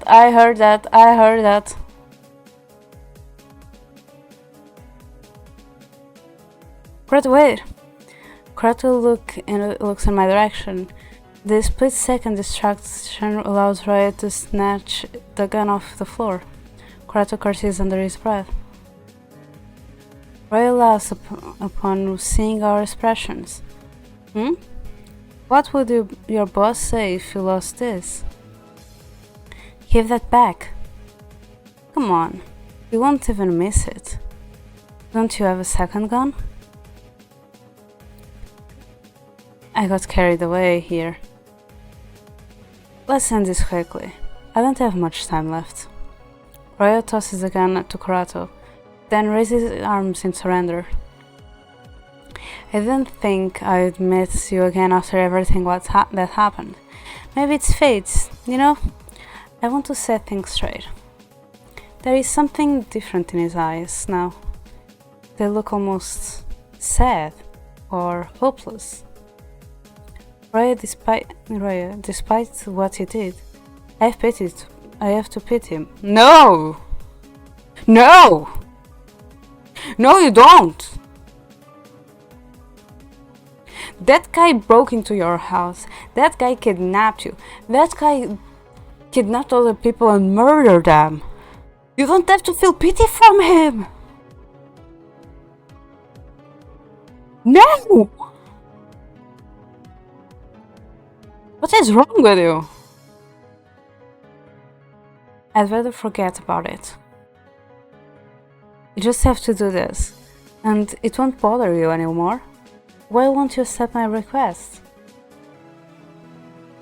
No! No! It can't be changed! No! He was proud of it! That's not my behavior. That's not me thinking.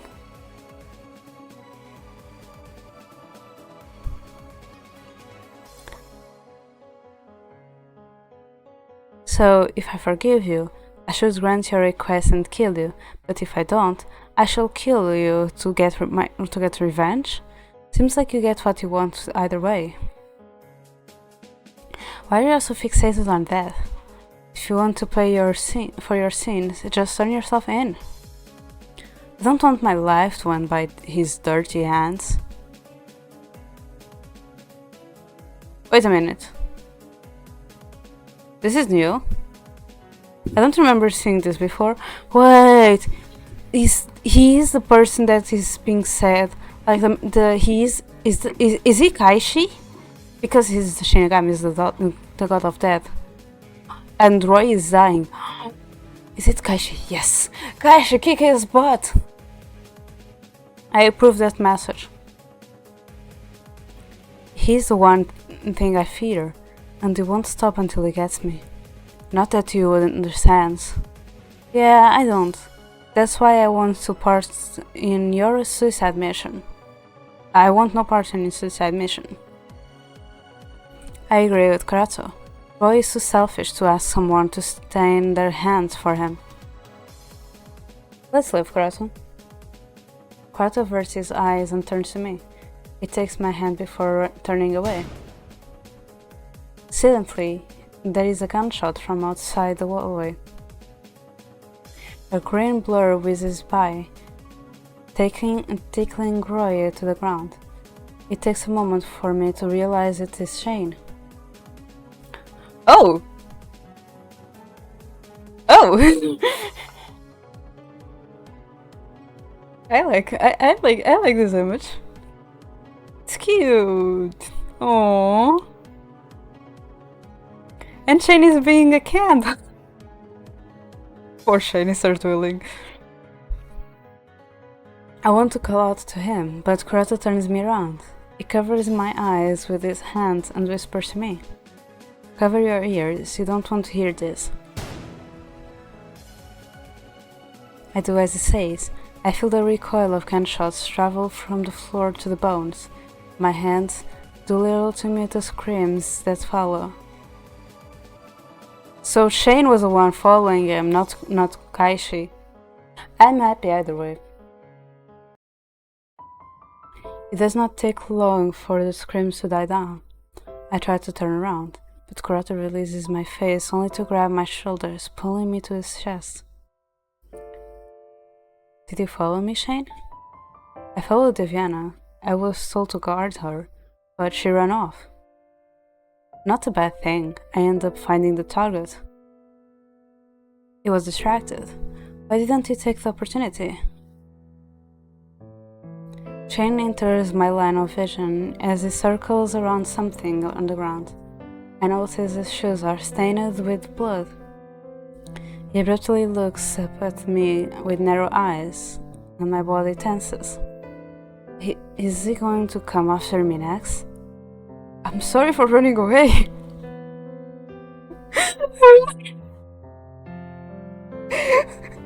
uh, I'm thinking of like, please don't hurt me. I didn't intend to run away. Please.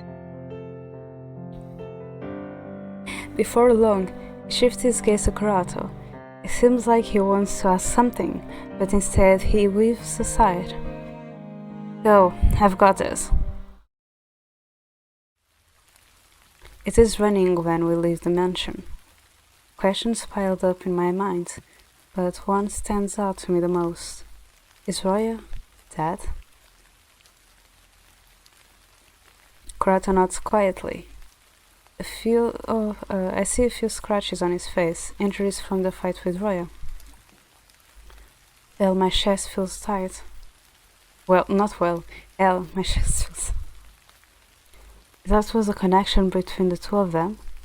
Roya did say they went to grade school together. And what was with Roya? Why did he want to die so badly? I didn't understand any of it. The cut in my arm stings as we walk through the rain. Karato suddenly takes my hand. It turns me around to face him, and I feel him touching my cheek. That sad look doesn't suit you. But you, Roya, I just noticed he has gloves. We give him gloves. We gave him gloves. Okay. Now I understand why he asked if we were trying to make him look like a butler. If he didn't have gloves, I would be like, what do you mean butler? It's just like casual formal. But now I see the gloves. Now I understand the post. Karato pauses, showing a cold grimace. If he's trying to cheer me up, he's terrible at it. I'm sorry for dragging you into this. When we get home, let me treat your wand. No, it was my fault for following you. Got in the way, and Roy used it to me to provoke you. If you weren't there, I might really have shot him. So thank you, Viviana, for holding me back. By the way, why did you follow me? Hi Kiro, how are you?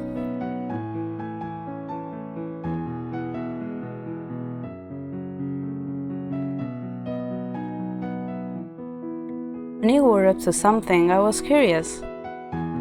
Curiosity killed a cat. He drove my hair using his fingers upon noticing he killed the guilt on my face. Well, Roy was anything but a friend. We just attend the same school. He used to bully me a lot, to an excessive degree. Maybe I should tell you more about my past later. I don't want you to think badly of me based on what you saw. It is just hard to explain, and you might not even care. You told me we've met before. I might not remember, but that doesn't mean I want to remain ignorant. Well, I hope you'll believe my ridiculous stories. Let's go home, it's late. It's a notification.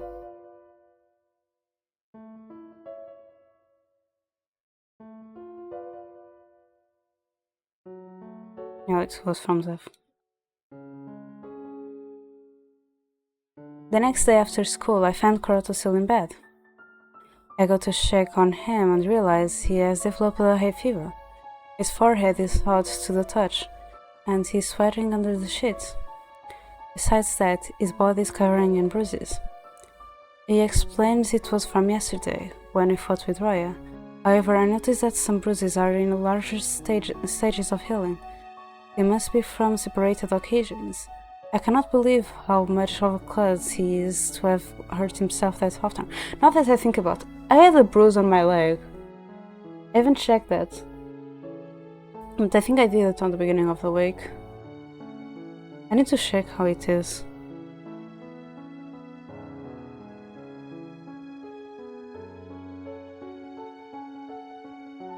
He sits up on my bed, when I fetched the first aid kit. I can't believe you're nursing your bodyguard.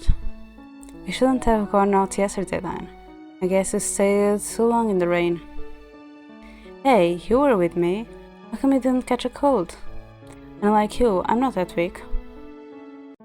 I tease him while I pull off his old bandage and disinfect his wounds. As I look at Kurata's injuries again, the events of last night flashes in my mind and I grimace at the thought. I meant to ask him last night, but we both were exhausted and went straight to our rooms. While noticing the uneasiness in my eyes, Kurata nudges me. Hey, Diviana, you alright? I can't get over what happened last night. Roy seemed to despair and so desperate. Was he really going to kill us? Nah, he wouldn't really have gone that far. It was just a bluff. He was serious about his requests if we were to die. Who else could he turn to? Although it changed a lot since the last time I saw him. It's like I don't know him anymore. He used to attend the same school, right? It wasn't a good experience at the time. I'm sorry I had to go through something like that. It's alright. I'm over it now. Kurata smiles softly to me, and I stand, having finished to rewound his bandage. I'll get you some water. Kurata acts overly familiar with me, yet I barely know anything about him. Hi Dante, how are you? Why is everyone like that?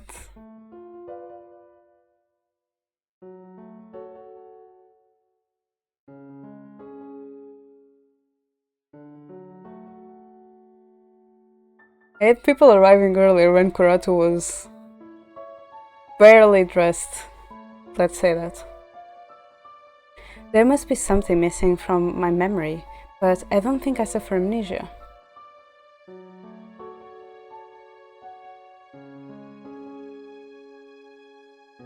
Oh, I'm guessing the League of Legends is for Crow because I don't even have League installed.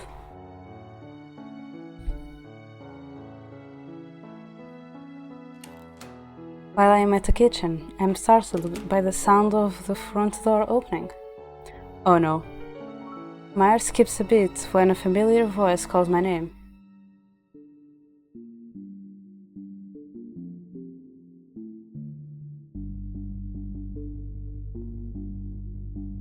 I don't have space on my computer. To be fair, I uninstalled League with the hope that I would have enough space to play Infinite Nikki, which didn't happen. And recently I went to check what is consuming most of my memory, and it's Genshin. It's Genshin, which I keep playing, and it's video editing. So yeah, there's nothing I can do.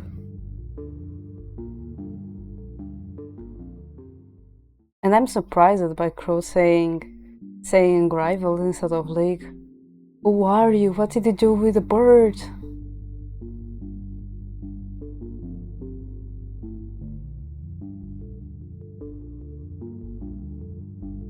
Okay, good night, sleep well. Crow is reformed. What? What happened?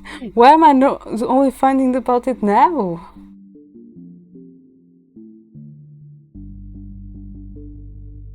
Did you got that bad of experience in League?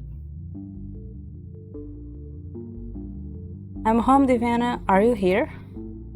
I freeze as I recall that Kurata is upstairs.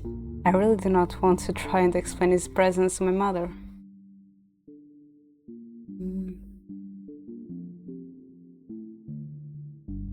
I have to do something. Oh. Okay.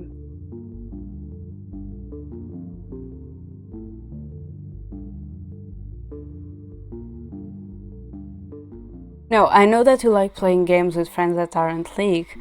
I'm surprised by the fact that you picked rivals instead of League.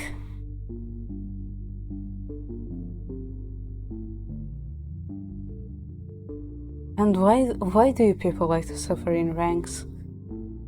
Why do you people like to suffer in ranks?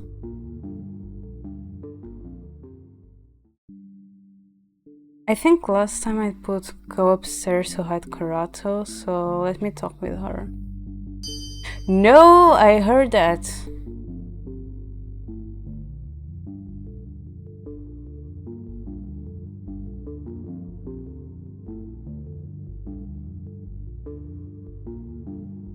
Oh. Wait, Nomi wasn't available to play with you? Oh my god. Nomi's always down for League. I feel like you need a hug.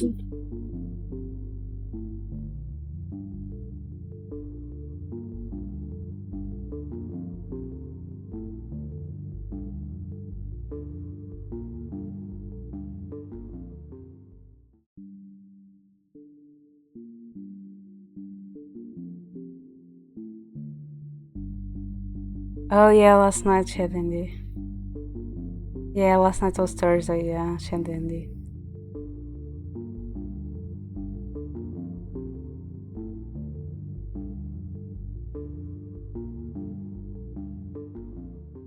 It's okay.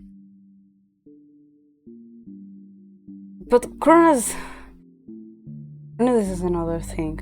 I saw Kronos playing. If I'm not mistaken, on Nomi's 24 hours stream, Kronos was with her, was playing Baldur's Gate, and playing TFT at the same time. Kronos is a totally different level. It's totally another different thing.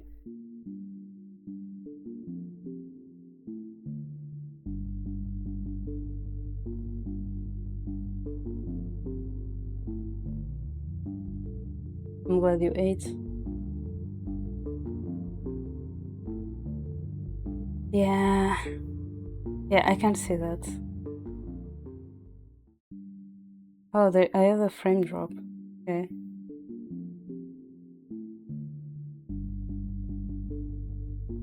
I can't. Sometimes it's just me playing one game and streaming at the same time. It's just like, okay, this is like the biggest I can do right now.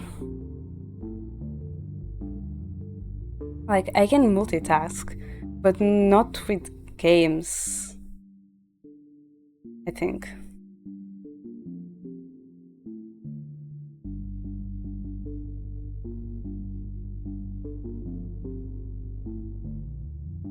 Okay, go upstairs to hide Karato.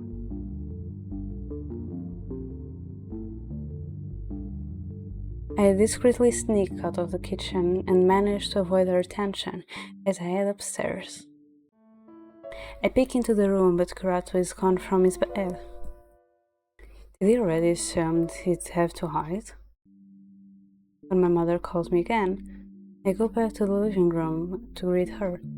Mom, what brings you here so suddenly? It feels so good to see your face again, Diviana. Your father needed some documents. He would have gotten them himself, but he suddenly got a call in for a job and had to attend the meeting.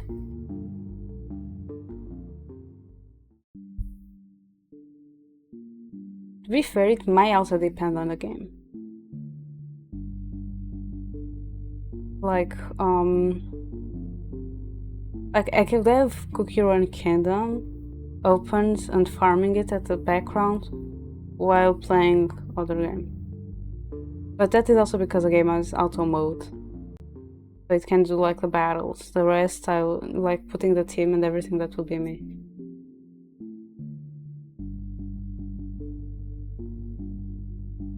But also sometimes I'm streaming and I'm playing the games and I'm also modding at the same time. So it also depends on how I'm feeling. I really need to crack my back, oh my god. I can't crack my back! I can't crack my back, oh my god. I just came to get these things. Anyway, how are you doing? Everything is fine. Remember to take breaks. Don't overwork yourself. even if it's for school. If only she knew about my naps in class. I flashed an innocent smile before nodding. Now I should get those documents. Wait, Mom, I'll get them for you. Which ones do you need? Oh, you're so sweet. The documents are right on top of the first drawer. It is a black colored map. You'll see it right away. I rush upstairs and find the documents in no time. Here you go. My mother wraps her arms around me and strokes my head. It has been a while since I felt discomfort. I heard about recent disappearance and murders in the village. I was concerned about you. Maybe I should ask Leoja's father to look after you. There is an investigator taking care of the neighborhood. I'm doing fine. Perhaps I can ask the Akaze family to keep an eye on you. They are known to be good guards. Like, this, I don't understand this. Like, how, because like last time our character didn't connect dot by dot, because Barato said a couple of times that we have met before. And our mother looks close to the Akaze family. And the Akaze family is the one that adopted Kurato. So and Kurato in school terms right now is 1 year older than us. So there is probably sometime in our childhood our families went together and we met. So like, how doesn't she not put one by one? One, oh my god, I can't even speak. Sometimes our character is stupid. Sometimes our character disappoints me. Mom, are you even listening to what I'm saying?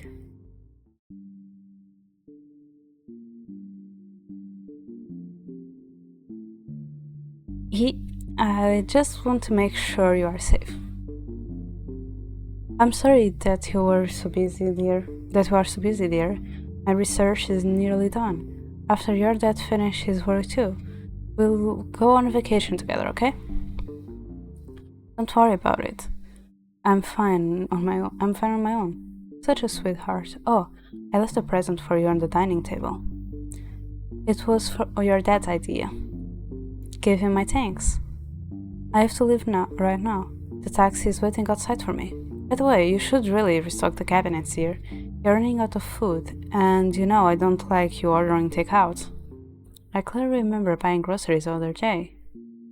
Kurato did leave this bed to grab a favorite snack. Maybe Kurato did one. Okay.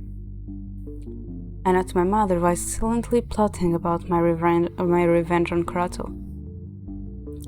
She places the folder of documents inside her bag, then moves toward me to plant a kiss on my head. I'll give you a call sometime later this week. Eat well and dress up warm, Diviana. Take care, Mom. She hugs me once more before leaving. I look through the curtains and the taxi and watch a taxi driving away. It will be a while before I see my parents again. I try to cheer myself up with the thought that they still think of me. Even though I do not see them a lot, our relationship is good. Also, Dad bought a gift for me. I'll check that out later. I return to the guest room. Where could he have gone to? The bunny is so adorable. And before I didn't understand if it was two tails, or if it was like the tails spinning around. But then I think they made a joke of two tails, so yeah.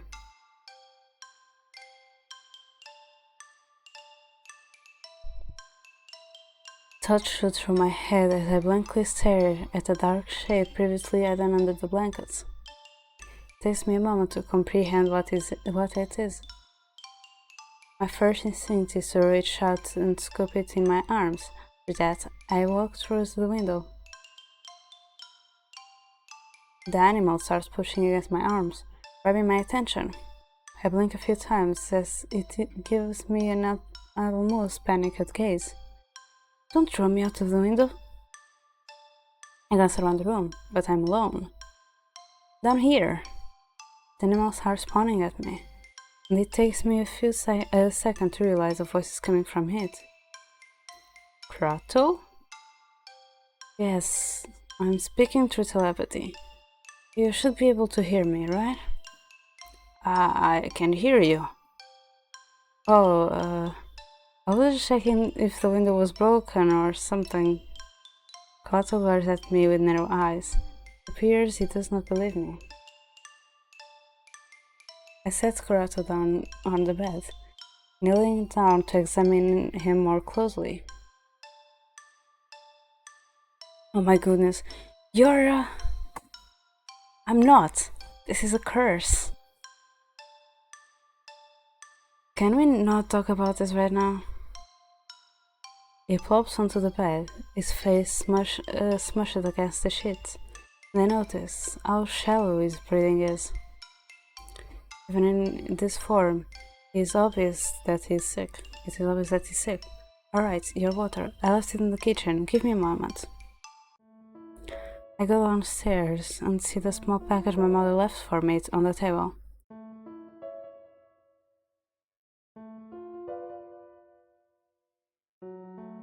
It is a small baby pink box wrapped in a sparkly pink ribbon.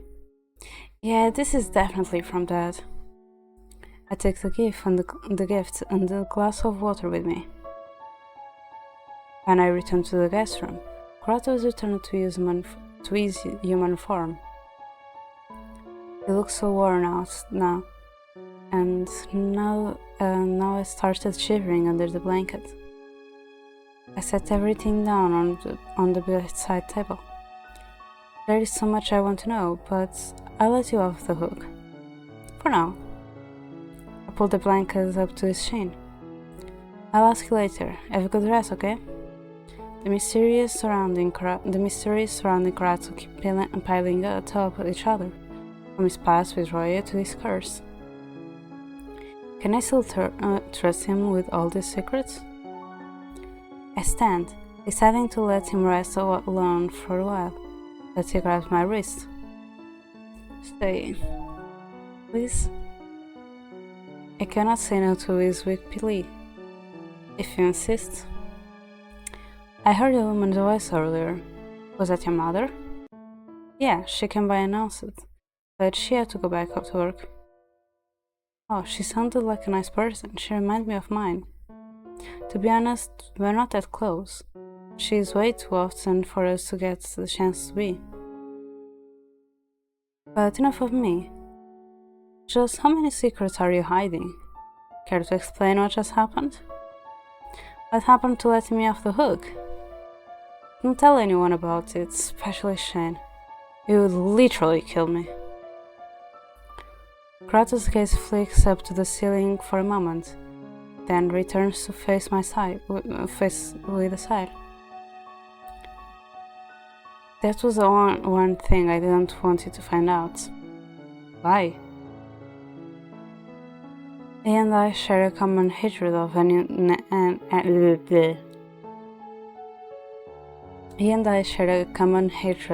anything supernatural. But aren't you? Kratos' expression becomes grim. I didn't ask to be cursed. It's a sensitive topic. It hesitated before asking the next question. Do you also hate yourself? Maybe. There is still people who like you. Kratos laughed softly, upon hearing my reply. Usually, he is the one with cheesy lines. That really meant what I said. I like you. He instantly blushes at my words. Even in a feverish state, I managed to pull off a mischievous grin. Don't get any weird ideas, I just said like. It should be obvious, otherwise I wouldn't have allowed you to stay. Thank you. Maybe this isn't the right time to ask, but what was your childhood like? Isn't that interesting? He closed his eyes and thought. Shortly after,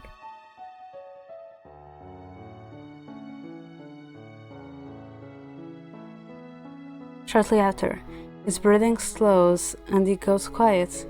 He must have fallen asleep. Jeez, just when it was getting interesting. Well, he deserves a good nap.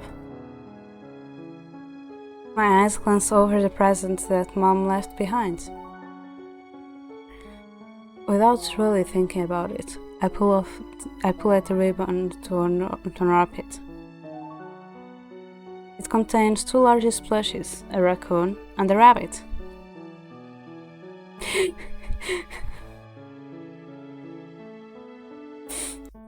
It's me and Cronus. It's the siblings. Oh my god.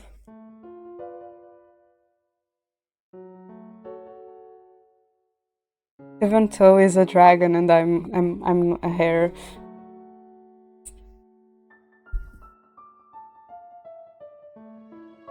Jeez, Dad, how old do you think I am? Even since 2. Still, the thought of my parents picking this out in a store makes me smile. Well, the fur is soft. I'm going to keep this. I leave the room. There is nothing interesting on the news today. I wonder if they will mention Roy as dead, but I hear nothing about it. These events have made me understand that the murders were not ordinary. They have been the work of the supernatural, something both Shane and Kuroto have been involved with for some time. It is hard to believe the perpetrator was not human, even though I witnessed him with my own eyes. I have never encountered something like this before. I make soup for dinner and bring it upstairs to Kuroto. He is already sitting up in bed and grins at me when I approach him. Hey, I brought you some soup. Some food. It's like you're my wife or something, huh? I blush at his comment and lightly smack his arm. Do you think you feel well enough to tell me all your secrets? Ah, right. Are you sure you want to know them? What do you mean? You might look at me differently if I tell you. I doubt it. You are still you, no matter your past or how many bunny tails you have. I don't want you to hate me. Why would I hate you? It's not like you lied. Kuroto gives a guilty look and averts his eyes. Does this mean you've been lying to me from the start? No, I just didn't mention a few things. You don't usually tell someone your life story the first time you met them. A lie of omission is still a lie, Kuroto. And this is far past our first meeting. I want to know you better. Tell me what haunts you at night, or what you're afraid of, so I can help you. Kuroto silenced me by taking my hand. His gaze burrows into mine, as though he's looking for answers in my eyes. Whether he found these answers or not, he looks away, taking a deep breath before speaking up. Well, I traveled through time. I'm not originally from this century. His words linger in my head, but none of them really register. I can only blink at him. Like, this is another thing. We literally saw, documents from, way back in time, related to Kuroto, mixed up with his own documents in the library archive.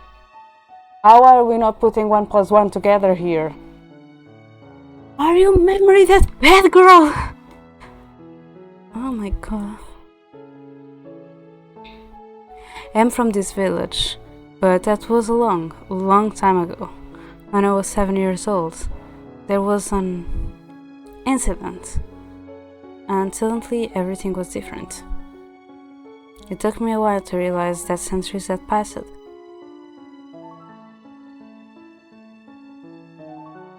Nobody knew where I came from or what to do with me. I was scared out of my wits.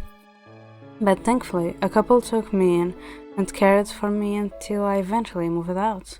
I didn't lie about being adopted, just so you know.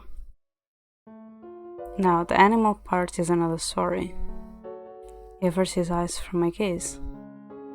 Tipped my head, wondering why is it hesitant about it telling me.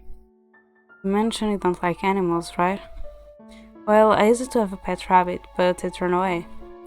Since then, I always believed that animals just didn't like me. Don't take it to heart. Anyway,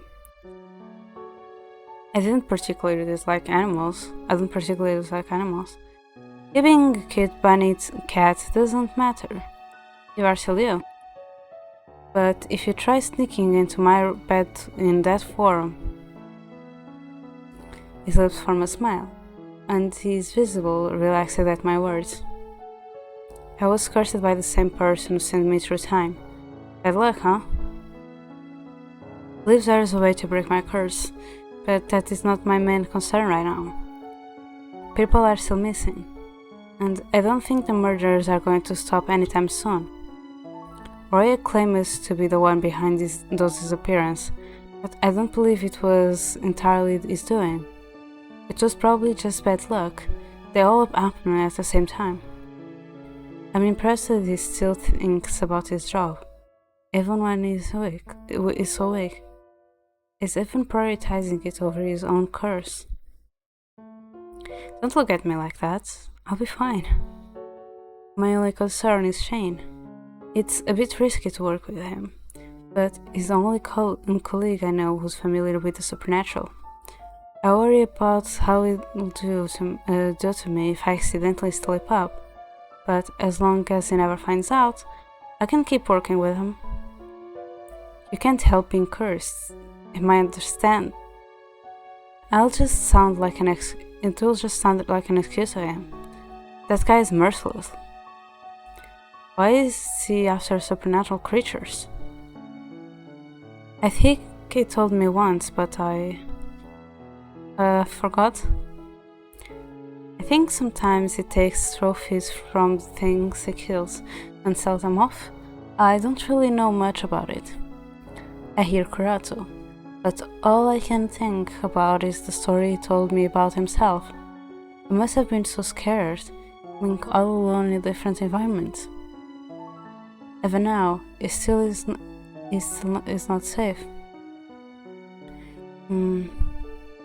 Are you crying? No, I just had dust in my eyes. Come on, that's the lamest excuse I've ever heard. I was just thinking that you've been walking on the edge. Can't help but feel sorry for you. My life isn't that bad. I mean, you let me stay here, and you're still talking to me even after finding out just how weird I am. I'm just glad you didn't freak out on me. I can run away screaming about magical bunnies if you want. He laughed at my joke. I noticed his shoulders dropping. He must be very relieved after sharing this.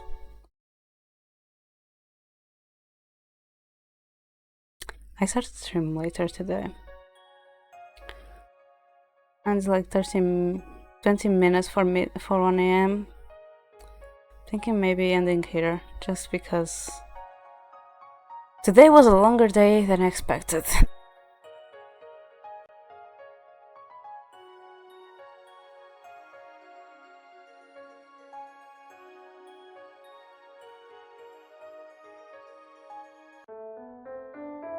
So yeah, I think I'm gonna end here for today.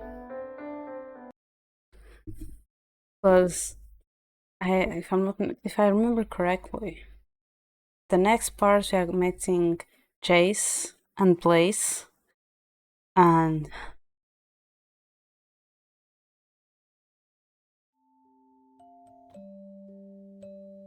okay, now I can speak again. And I don't think I have the energy to think about the two twins right now. Bye. especially with how things go with when Blaze and Jace appear. Then we also have Kaishi's true form, which also goes somewhere. So yeah, we'll see.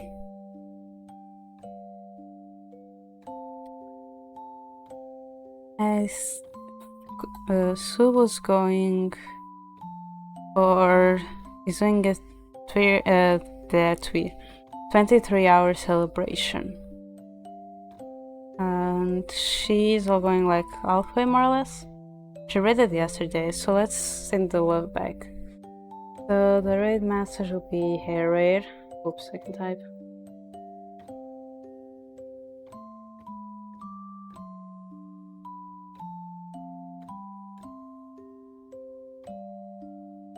Okay, here's the raid message for who is sub.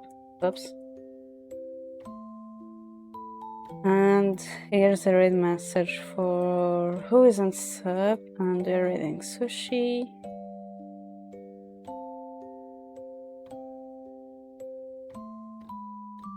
Right. So yeah. Thank you so much to everyone who joined me today. I really appreciate it. I'll be back Sunday, I believe, if I don't have things going on. I'll be back on Sunday, 4 p.m. GMT, 11 a.m. EST. Tomorrow is also Shoko's birthday celebration, belated birthday celebration, so please check her out. It starts at 3 p.m. GMT, 10 a.m. EST, so please check her out. I'll try to be there. Again, it's complicated. It's a Cronus. Hi Cronus. But yeah, thank you so much for everyone joining me today. Thank you Ani for the bits, and see you all tomorrow on Shoko's and everyone on Sunday. Bye bye.